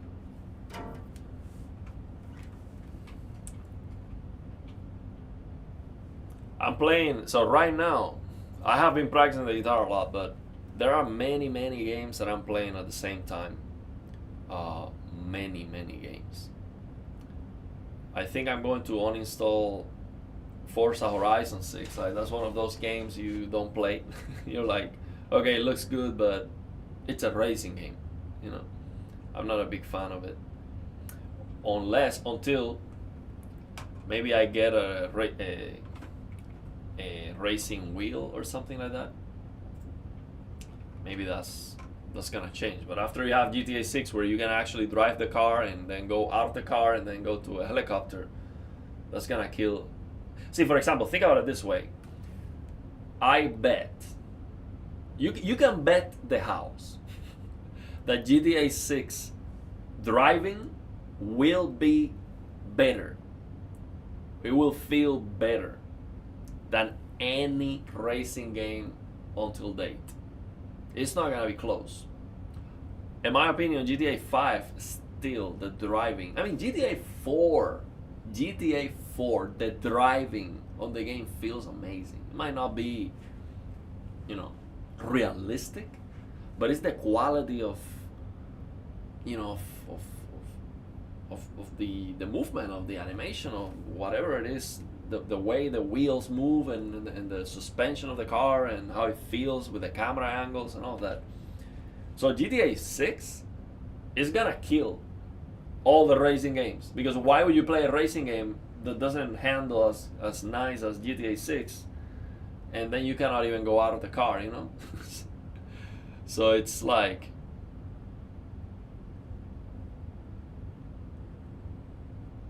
got all these freaks. And I wonder if we're gonna have some. Look at it, it's a Corvette in the background. We're gonna have some new kind of vehicles to drive. Look at that small scooter. Look at the Lizard. They have those in Florida. It's the density, man. The density of the amount of people that they are just minding their own business. Look at that. Like a drunk guy crashing out. You have an old guy kissing a young girl. See these people going in and out of the store. Look at that water, man. Underwater. That's gonna be wild. Underwater. Can you imagine? Maybe there's like a submarine or something you can go. On GTA 5 there was a submarine, but imagine you can actually do things underwater that are interesting. My excuse for racing games as well, honestly, see no appealing. I think having a wheel, having like a racing sim setup, that would definitely be nice. Like it would, like if I had a wheel or something, I would probably play a little bit. But like one day before going to sleep, I'm like, okay, let me do a race. Let me do a couple laps before going to sleep. Just to enjoy the wheel. The peripherals are very important, man. Let me tell you. I was just using my DualSense. Never pay attention to the controller, but now that I have a bunch of controllers, I like to change the controllers. So let's say I'm playing a game with one controller, and I start losing or not feeling it or something. I change the controller and then I start playing better. Or then I change to a different game, and then for a different game another controller is better. So having a wheel, I mean, for GTA 6, can you imagine that? When you go into a car, so you're playing with your regular controller, then you go into a car, you go with a wheel. See, that'll be very nice. Then you go to an airplane, then you have your you have your stick, your fly sim stick. That'll be insane, man. Yeah, the NPCs. Look at this, man. And the thing is, this looks believable. Like I can believe this is actually running. Like it doesn't look like a pre-render thing. That this looks like, okay, yeah, the game can look like that. I can see that. And again, I can see that running at 60 FPS on the consoles. I can. They just have to lower the physics quality and all of that. The water, the quality of the water splashes. It looks so dense. So dense. The only thing I don't like about the graphics is how blooming it is. Yeah, because again, bloom, chromatic aberration, motion blur, film grain, those are things that these developers, for some reason that I cannot comprehend, they believe that just makes the game look good or better, and that's what they keep doing. And they are wrong. They are very wrong about that. So yeah, the only thing I don't like about the graphics is also has the S95F reduced the price? No, I look at it today. It is still $2,200 for a 65-inch. But I'm looking at it. In Black Friday, if it goes down to $1,800 or hopefully below, I will buy it. But it has to be $1,800 or below. I hope it goes down to $1,500. That would be amazing. But the good thing is, with the membership that I have, if I buy the TV at $1,800 and then, within those 2 months, if the price drops, I go to the store and they give me the difference. They pay me the difference. And actually, I did that already when I bought the S95C. Initially, I bought it for $1,100 or $1,200, and then they lowered the price to $760, and they pay me the difference. Big time money back. So I would buy it as soon as it drops below $1,800, and then if it lowers more, then I will get that. I will still get that. You saw a S95D 55-inch for $760, $750. Should I wait for an F? No. For that price, buy it. Buy it. I mean, the F is much better. If you wait long enough, maybe one day, you're gonna also get it for that price. But the thing is, that doesn't happen every day, man. For that money, that TV, see, that S95D will obliterate every single monitor on the market. It's not even close. Not even close. All those monitors that you see for $1,000, $1,100, $1,200, when it comes to picture quality and HDR, is total eclipse. The S95D is just so much better. It's unbelievable. So I would not wait. If you need a display, you would have to wait a year to see if you can get that deal. It is possible, but you're gonna have to wait.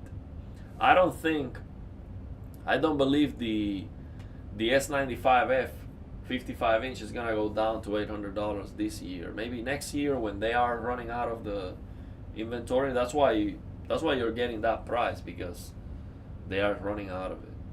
I mean, they are trying to just get rid of it, basically. So that is as low as it gets. So I would go for it. If you need one, I would go for it. But the S95F is much better. It is brighter and it has 165 hertz. So if you can get 165 FPS on the games, wait for the F. Or I would get the F for $1,000 even. My sister and her husband have the S95F. I see it at least once every week when I visit. I just can't get over the matte screen. Remove it. That's what I'm gonna do. I'm just gonna remove the matte screen. You use the wet paper towel method. You just put wet paper towels for 8 hours, and then the matte screen just peels off softly, very easily. That's what I'm gonna do. Because it is water soluble. The matte it was glued to a screen with a water soluble glue. So you dissolve that with the wetness, so it just peels right off. Funny thing is that they rarely have time to play games on it. Yeah, that happens a lot. So you cannot see, the thing is, you cannot see really how good these TVs look unless you play a game. Gaming is the only way. Real-time graphics, that's the only way you can actually see the full quality of the displays. Man, I love this character, man. Look at that. This character looks amazing. Absolutely amazing. Look at that. Sometimes I don't like the makeup and all of that, but you can change that maybe. I don't like makeup, man. I want the real thing.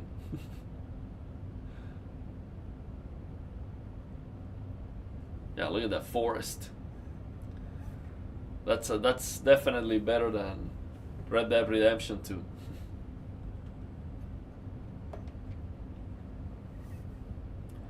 The matte is perfect. You like the TV. You have to understand. One thing doesn't go against the other. You might love your S95F with a matte finish. The reason you love it is perfectly understandable. It's a QD OLED that's very bright. It looks amazing, even with the matte finish, right? Now, if you remove it, it looks better. It's that simple. Now, if you have lights on, it's not gonna look the best. With a matte finish or without it, it's not gonna look the best. Now, if you remove the matte finish, you have to turn off the lights completely, because it's a perfect mirror. And that's exactly what we need. For the best picture quality, we need a perfectly crystal clear glass. If you add a matte finish or anything to reduce the reflections, you're just ruining it. It's that simple. I don't know why they insist on that crap, man. Just keep putting the matte finish. All the TVs have the matte finish. It is not perfect. I'm sorry. If you see, I guarantee you, if you had the chance to just press one button and replace that for a semi-glossy finish or glossy, you would do it. I guarantee you that.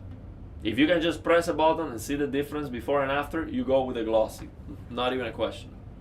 I cannot see anyone looking at those, milky blacks and liking that over the glossy. Now, if you remove the matte finish, maybe you're not gonna prefer that if you have lights on your room. But if you have lights on your room, then you don't see the best picture quality of the TV. You have to remove the lighting. You need total darkness. You got your S95F for $1,300. Well, let me tell you, I bought an S95F. Look, I did a community post. Let me show you. I bought one already, but it was a mess. I'm gonna show you.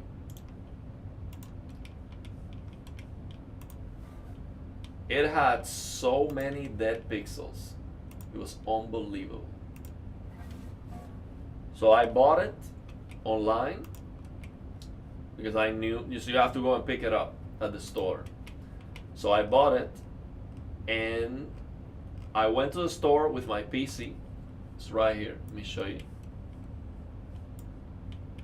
Let me go here. Go up. So look. This is a picture of the store. This is the TV. I put it on the floor. This is my PC right here. So I just, the one connect box with the cable to the TV. So what I did was, look at the price here.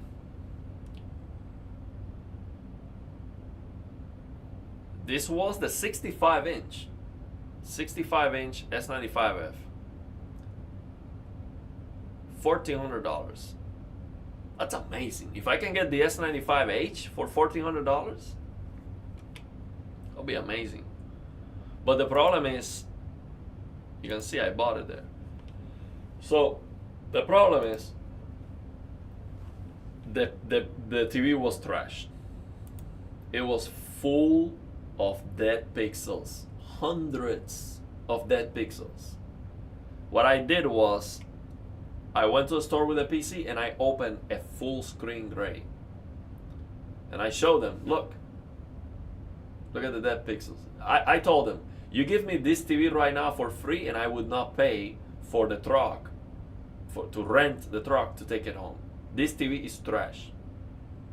This TV was not handled with care and they destroyed it. Absolutely destroyed the TV. And look, it was posted as open box, excellent condition. Excellent. I'm like, this is e-waste right now.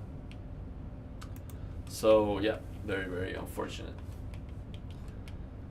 Yeah, Samsung is destroying every single display. And on the latest S26 Ultra, let me go try to find the picture where I was. They added a secondary display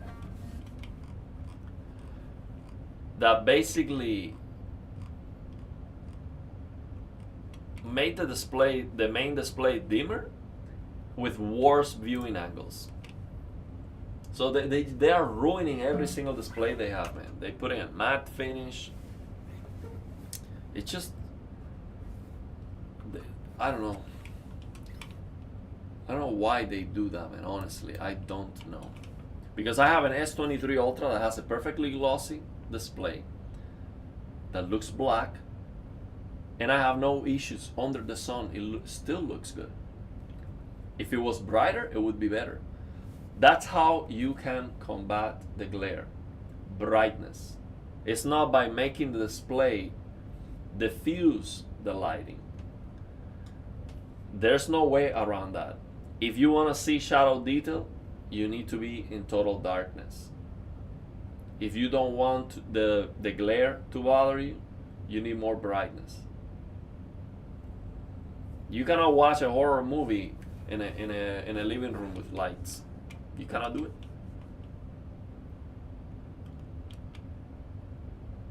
And the thing is,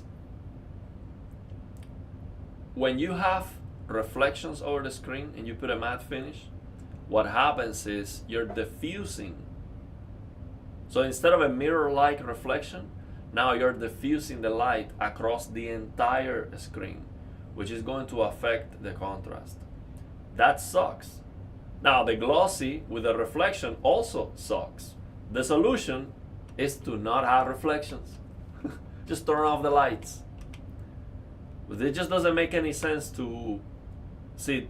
The best display is for perfect viewing conditions. You don't buy the best display to put it on a living room with ambient light. For that, just buy a cheap TV, because you're not gonna see you will not see the quality of the S95F or S95H if you have the lights on. You cannot see it. You need to turn off the lights. You cannot see HDR with lights on. So it just doesn't make any sense. The matte finish is just a bad idea. It's a terrible idea. Anything that deviates from perfect mirror, it's a bad idea. Think about the windshield of your car. Anything you do, that's worse. You need a perfect glass to see through. Why would you think is it different on a TV? You need a perfect glass to see through. Anything you try to put over it, you're affecting the clarity, you're making it worse. And they know that. They know that. It's just an easy selling point for people who don't know. They go to a store and look at me as a salesman. I would be like, oh, look, on this TV, you have this anti-reflective, so you don't have reflections on the screen anymore. People are like, oh yeah, I like that. But it's not, it's a good selling point, but it's not actually, it doesn't work actually. See, G5, G6, because they are not QD OLED. That's why. The only way I would be interested on LG with a WRGB OLED is if they bring back the BFI. If they bring back the technology that they have, the flickering technology that they have, I would definitely be interested on it. Otherwise, I have no interest at all. QD OLED is better, man. It looks better in every single way. So why? I don't think. See, if you already have a WRGB OLED TV, that looks amazing. Okay, don't have FOMO.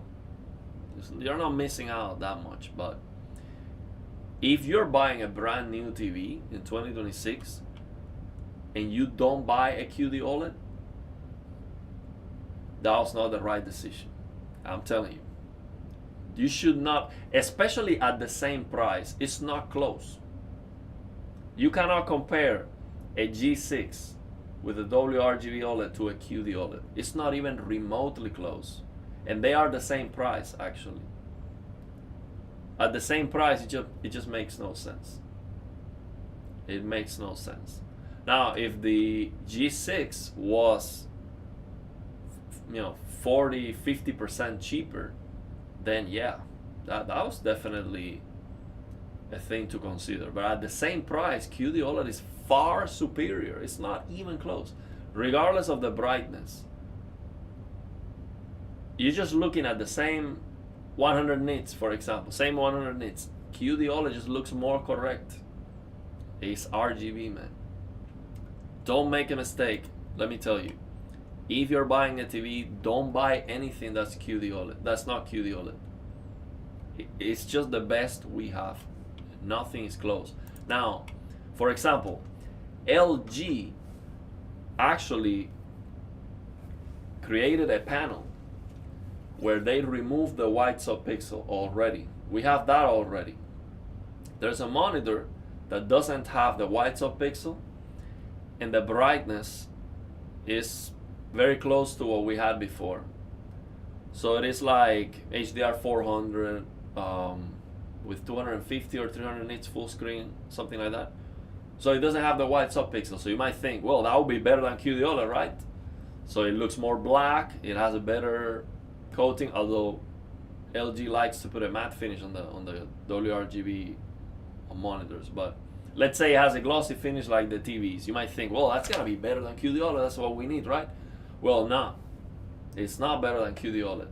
It's better than WRGB for sure, but it is still, it has the color filter. That's not better than QD OLED with the technology. It's not gonna give you the same color saturation. It's gonna look more correct, but it's not gonna be as good. So yeah, man, I think there's just no point on buying an inferior technology for the same money. It's just no reason at all. And that's if you care about the picture quality. Maybe you care more about the operating system or whatever. But picture quality is QD OLED. I like LG more than Samsung, for sure. Samsung sucks. Okay? Samsung is very bad in my opinion, but it's what it is. If you want the best, you have to buy it. The 65-inch S95s has one depth pixel. Came like that, brand new, but more than one.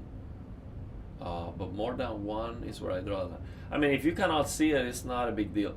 Most of the TVs have dead pixels, if you really look for it. So, if it doesn't bother you, it doesn't matter. But you know, if I buy a TV right now and I see one dead pixel, I would try to replace it because I'm paying a membership for that, so I can replace it, basically. So I would replace it if I notice that. But then I replace it and I might get one that has 3 dead pixels. It might be even worse. So then you replace it again. Now the next one doesn't have that pixel, but now it has the screen is bent. So you know, with Samsung, there's always something.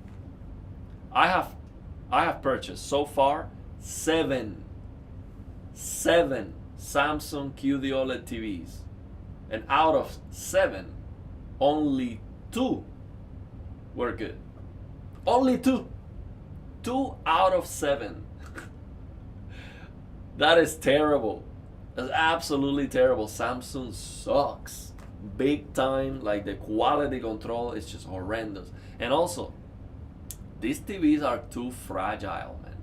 Too fragile. The technology is if you don't treat the TV well, if you touch the screen with your oily hands, for example, one of the TVs that had 3 dead pixels that I replaced was because the screen peel was already peeled off.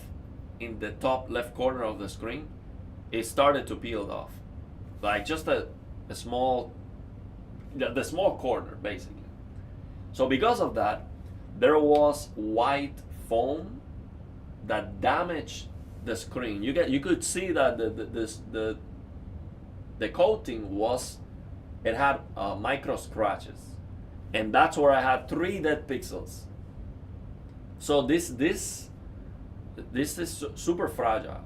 So especially if you're buying it open box or something like that, and people already peeled off, and then it doesn't come with the original box or something like that.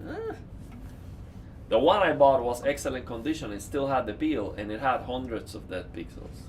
Hundreds.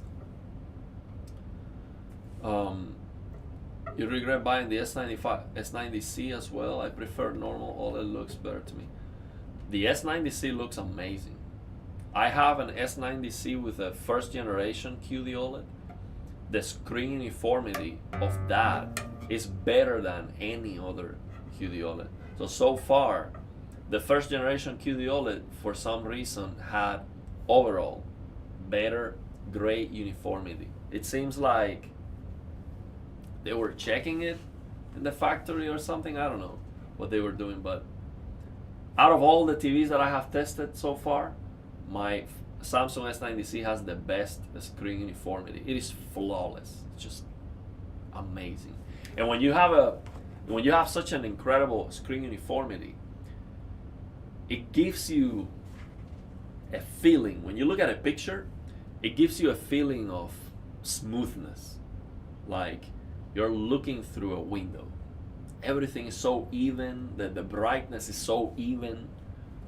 It's a hard thing to explain. And also when you're playing a horror game in the darkness, you don't see the vertical banding.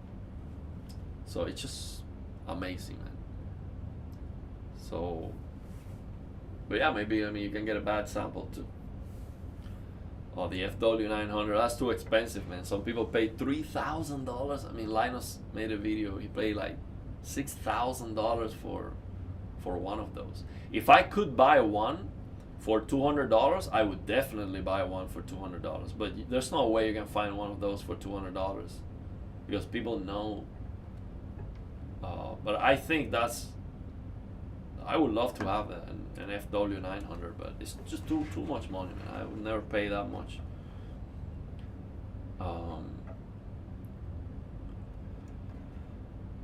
You're still using a CRT monitor. The CRT is a special technology, man, and they do last a very long time too. They last a lot. I have one. I still have one CRT too. The thing is, the screen is too small, and that's the problem with CRTs. The screen is just too small. After you see a big TV, there's no going back from that, man. It's hard to see. Once you see bigger, it's hard to go down. That's why for me, like, it's hard for me to get excited about monitors because I know. For example, next year, we're going to get 360 hertz 4K QD OLED monitor. It's coming next year. It's gonna be 32 inches. I want to get that monitor, at least for review. But I know, even if I have it for myself, I'm not gonna use it. Because there's no way one day I'm gonna be like, oh, I'm gonna go from 65 inch down to 32. No way. There's no way. So once you see better, it's hard to go back. So that thing happens with CRTs too. Once you see that motion clarity with 100 FPS or 60 even, it's hard to go back to a flat panel that looks blurry at 120 FPS. You're like, man. And also the input lag, so yeah. Look at this guy.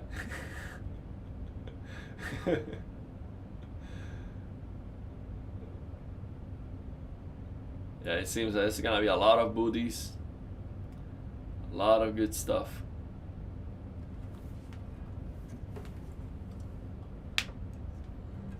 A coworker used to have the FW900 for his work monitor. Oh man. I think your best chance to find a good CRT is to go to like older libraries or schools or something like that, and they might have one, or our laboratories. They might have one of those.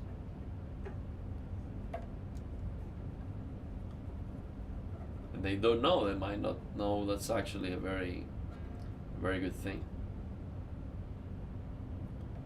Yeah, because of the motion, and the motion clarity is what makes the CRTs look so good.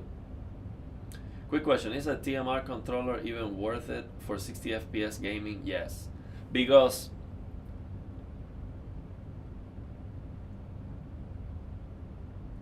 it doesn't matter.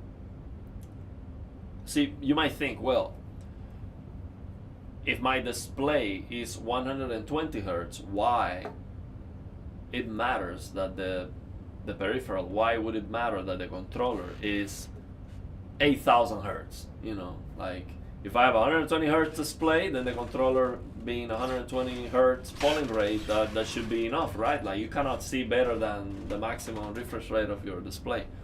But that's not actually the case. That's not the case because it looks smoother. Like, it's crazy. I can see the difference on the controller when I go from 1000 hertz to 8000 hertz on my display when playing the game at 120 FPS. From 1000 to 8000, I can see the difference, because also the performance of the sticks, the precision goes up too, the resolution goes up with a higher polling rate. So yes, you will see the difference if you look for it. The thing is, 60 FPS when you pan the camera doesn't look very clear unless you are using BFI. If you're using BFI, it does look clear, and you will definitely see a difference. So it does matter, man. It does matter. But let me tell you, TMR is not the best. The best is capacitive sticks. So this is what I would tell you. If you want to try for very cheap, it's $20. So look, I don't like to give these companies free promotion because, you know. But there's a $20 controller that has capacitive sticks. Now, that controller might have issues that I don't know because I have not tested the controller. And there's a reason why the controller is $20. Okay, so it might be trash, but I mean, for $20, I mean, it would need to be very bad to not be worth buying. So search for, let me see if I can find the name.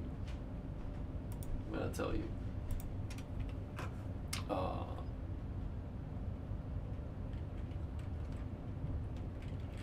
Let's see if I can find it here.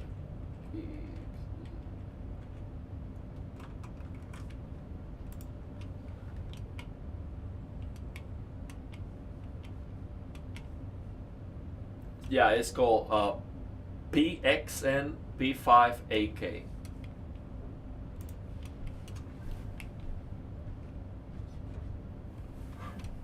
So maybe Rockstar disrupts the entire industry and includes a BFI algorithm in the game? Nah, that's not gonna happen. And also, see, the thing is, 30 FPS is too low to use flickering, because 30 FPS stutters. So 30 FPS is not a high enough frame rate to have motion blur. You have a stuttering. It looks like this. So you need 60 to have motion blur. So the stutters becomes motion blur at 60. So then from 60 you can try to flicker, but it is very, very hard to have flickering at 60 that's not annoying, basically. So 60 is not enough for a good flickering either. So you need some interpolation to go to 120, and then you can use some flickering. So I think LG is missing out big time. They don't know, man. They don't know. If I had control over LG, if I was basically, if I had the opportunity to be at the table with LG engineers, I would make them see this. And there's no way they can tell me this is not a good idea. There's no way. I would tell them, look, you have the technology, you have the potential to make the best gaming TV for console players and also for PC players. Your market is huge. This is what you have to do. Motion interpolation first, like Samsung, from 60 to 120, or from 30 to 60, or a little bit better, whatever. And of course, if possible, for PC it would be good to have different targets, 70, 75, so you have a 165 hertz TV, or better, 240 for the next one. And then after the interpolation, do the flickering you had on the C1. It's that simple. Same technology that they already have. That flickering from the C1 to improve motion. And almost 3 times better. So you go from 60 FPS that looks very blurry to a 360 FPS plus like motion. And the G6 is bright enough to do that and still look awesome. And then of course, calibrate the TV when using BFI so you are not crushing blacks and it doesn't look washed out. You need to calibrate the TV. It needs to have a separate calibration when you're actually using BFI.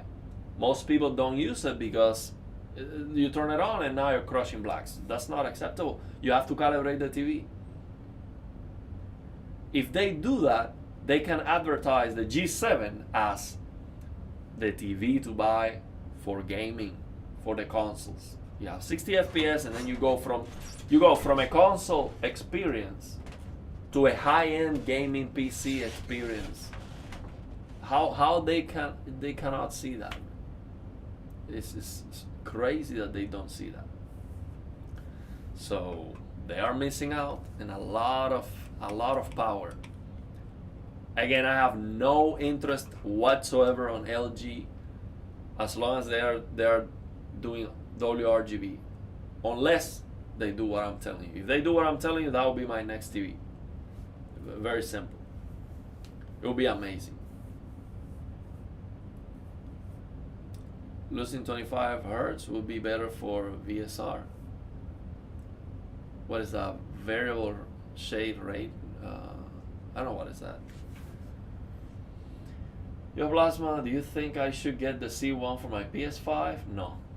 Or is there better currently? No, for the PS5, it is better because the thing is, on the PS5 you don't have 120 FPS rock solid, no drops. Almost no game runs like that on the PS5. But you do have a lot of games that run at 60 FPS. For that, the best is to do interpolation. So a Samsung TV, Samsung QD OLED TV, you can go from 60 FPS to 120 using Game Motion Plus, and then you're not losing brightness, and you know, you get full brightness and it looks like 120. That's definitely the best, because the C1 with the BFI at 60, it looks clear, but you're gonna see the flickering. It is visible, and it might be bothersome for a lot of people. Oh, it's like super resolution. Oh, you mean FSR? Okay. Yeah, the TV upscaling. I mean, it depends. If it's good, it will be good. It depends if they do a good job.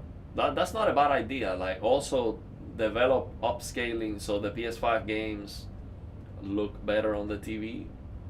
That's not a bad idea, but it's hard to get that right.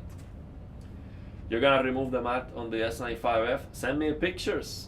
Send me the pictures, man. If you can record a video, and I will share that.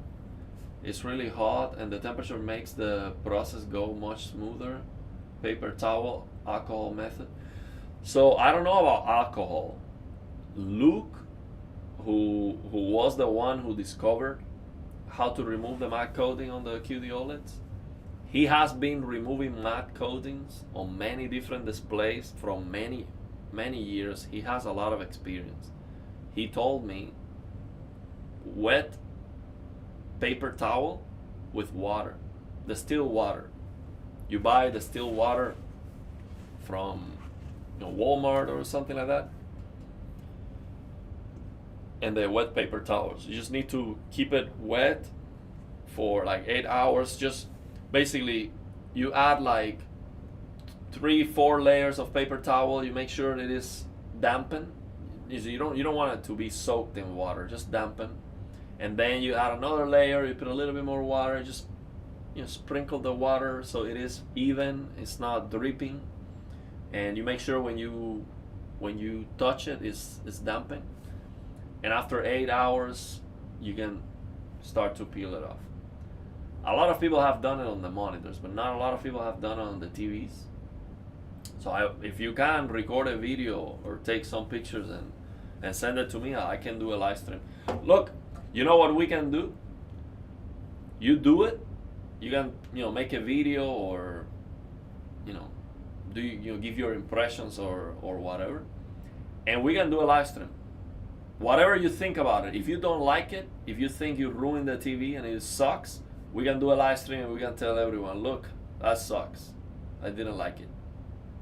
I would invite you to a live stream. We can talk about it.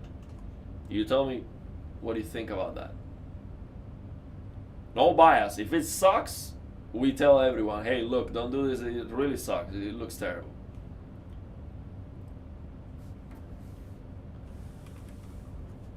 Since the polling rate is limited on consoles. Oh yeah, I see what you're saying. You said 60 FPS, not console.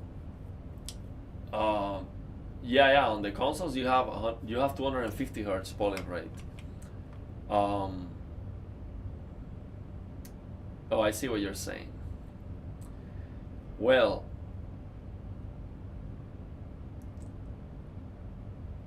you're not going to take advantage of the higher precision of the sticks if you're playing on consoles,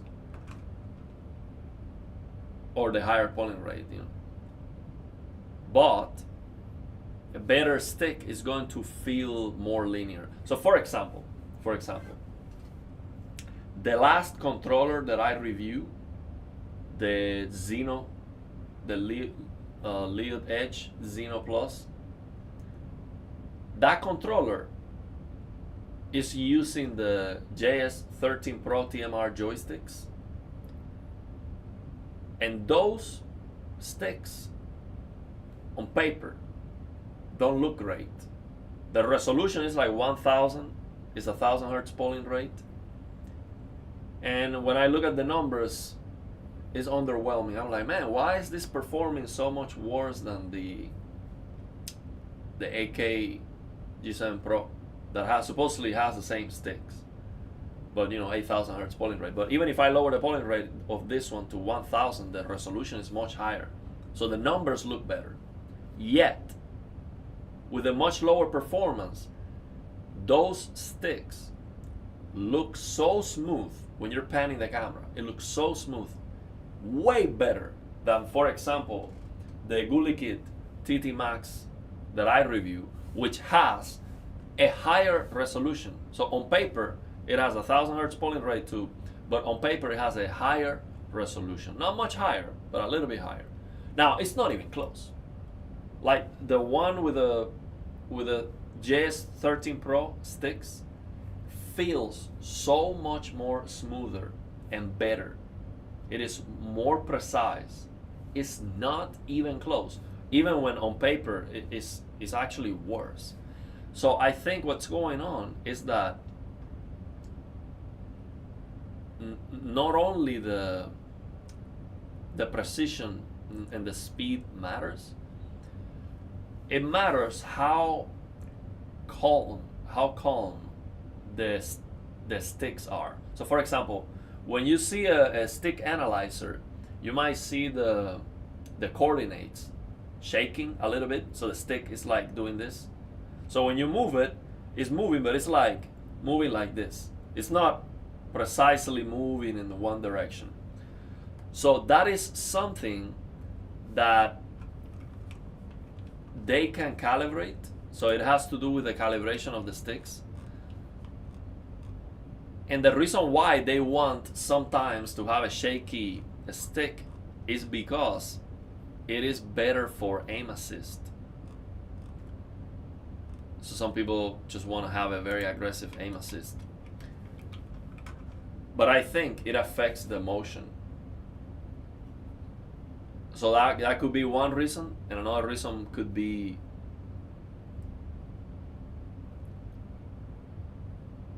the linearity, how precise when you go to one direction, how precisely it goes to that direction. And that stick actually was very linear, over 95%. So I don't know the reason exactly why. So you cannot just look at the numbers, you have to actually use the controller. But I would still recommend you, and I think you asked me, you wanted to to have symmetrical sticks, I would still recommend you go for some controller with TMR sticks. And also there are controllers that at 250 Hertz are faster. For example, the one I'm going to review, the Machinike F1, is the fastest controller at the lowest polling rate. You lower the polling rate to 125 Hertz on that controller, and it's still very fast. Now, that doesn't work on the consoles unless you use an adapter, and I'm not sure if any adapter is gonna support that controller because it's a very new controller that's just releasing now. So I don't know if you can even use it. But that controller, you lower the polling rate, it's still fast. It's unbelievable. So I will go for a very good controller regardless, man. You're gonna feel the difference.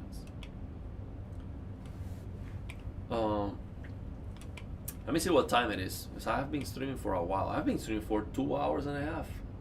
Oh my god. Yeah, let's leave it there because I want to practice a little bit today. Okay, let's see if we have any questions before we finish. You don't want to use alcohol on screens. Yeah, I didn't hear Luke recommending alcohol. I don't remember, but you can go and go back and watch the live stream we did with Luke, who is the expert, or go to his channel. Go to Luke's channel. His AG Slayer. You can click the link on the live stream we did with Luke. Go to his channel and ask him if you have any questions about that.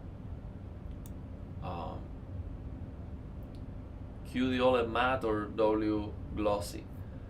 Glossy looks better, but QD OLED is better, man. So I would still go with the QD OLED matte. So even if you're not gonna remove the matte finish, QD OLED is going to look better. Now turn off the lights, because if you have the lights on, they both look horrible. Especially the QD OLED. So if you ask me on a bright living room, which one looks less worse, of course the W OLED with the glossy finish is gonna look less worse than the QD OLED. No question about that. So glossy looks better, but the thing is the QD OLED is just far superior, man. Again, once you see 1,000 nits plus of color, there's no going back from that, man. Once you see QD OLED, the brightness is brightness with color, and you have RGB, it just looks more correct. And for me, not only that, I can use my TV all day long. My eyes don't get a strain with the TV. With my C1, it's not as bright, and it bothers my eyes. Like it has more blue. I don't know if it's the white subpixel or the way the technology is. Mine is so much better. So QD OLED for me, for my eyes, is just so much better. So yeah. Am I crazy for enjoying the matte finish? The thing is, man, like it is impossible to separate. See, the thing is, if you have an S95D, S95F, S95H, those TVs look amazing, even with a matte finish. The thing is, if you remove it, or if you had it with a glossy finish, it's gonna look better. No question about that. No question about that. In every conditions. But what can you do? I mean, if you don't want to risk it, don't risk it. Don't remove the matte finish. If you remove it, you cannot use it with any lights because it's a mirror. So if you remove the matte finish, that TV is exclusively for a cave. Anything other than the cave, and you're gonna see reflections. So don't do it if you are not in a cave. Matte finish videos are delisted. Sadly, I can confirm that I looked before. What do you mean by matte finish videos are delisted? Like Luke took them offline?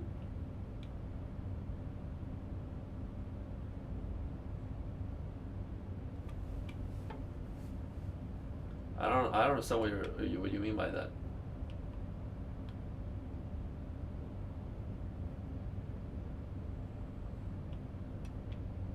The blue light emission is what hurt my eyes. Yeah, I think so. I think that's what it is.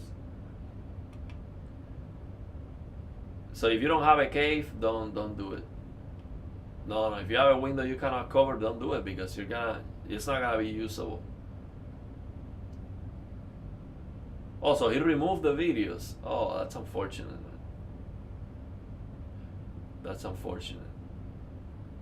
You know, maybe he didn't want to have to pay attention to comments or anything like that. But you can check out the live streams we did with him, and I showed the videos there, so you can. That's still online. So let's leave it there, man. Thank you very much for stopping by. I'm gonna practice my guitar. Okay, I'm trying to. If I show you what I'm trying to do, it's very high level. Okay, it's like inhuman level of guitar playing. So I need to study 36 hours a day. But I want to make more videos for the channel. So let me know your thoughts and opinions. If you have any questions, if you have any ideas for new videos. Honestly, I would stream more if we can get. We had over 50 on the chat. I mean, if we can get that many, I would stream more. I like live streams more than videos. So yeah. CRT TVs and monitors are glossy too. Nobody care about reflections. Exactly, man. It's like I don't get it. And honestly, I would, if I was me, I would still remove the matte finish even if I had a window open, and I don't care. A glossy, perfect mirror-like reflection, I'm okay with that. What I don't like is to see the milky blacks. That's what I don't like to see. But yeah, let's leave it there, man. Thank you very much for stopping by. And I'll see you next time. I'll see if I can make more videos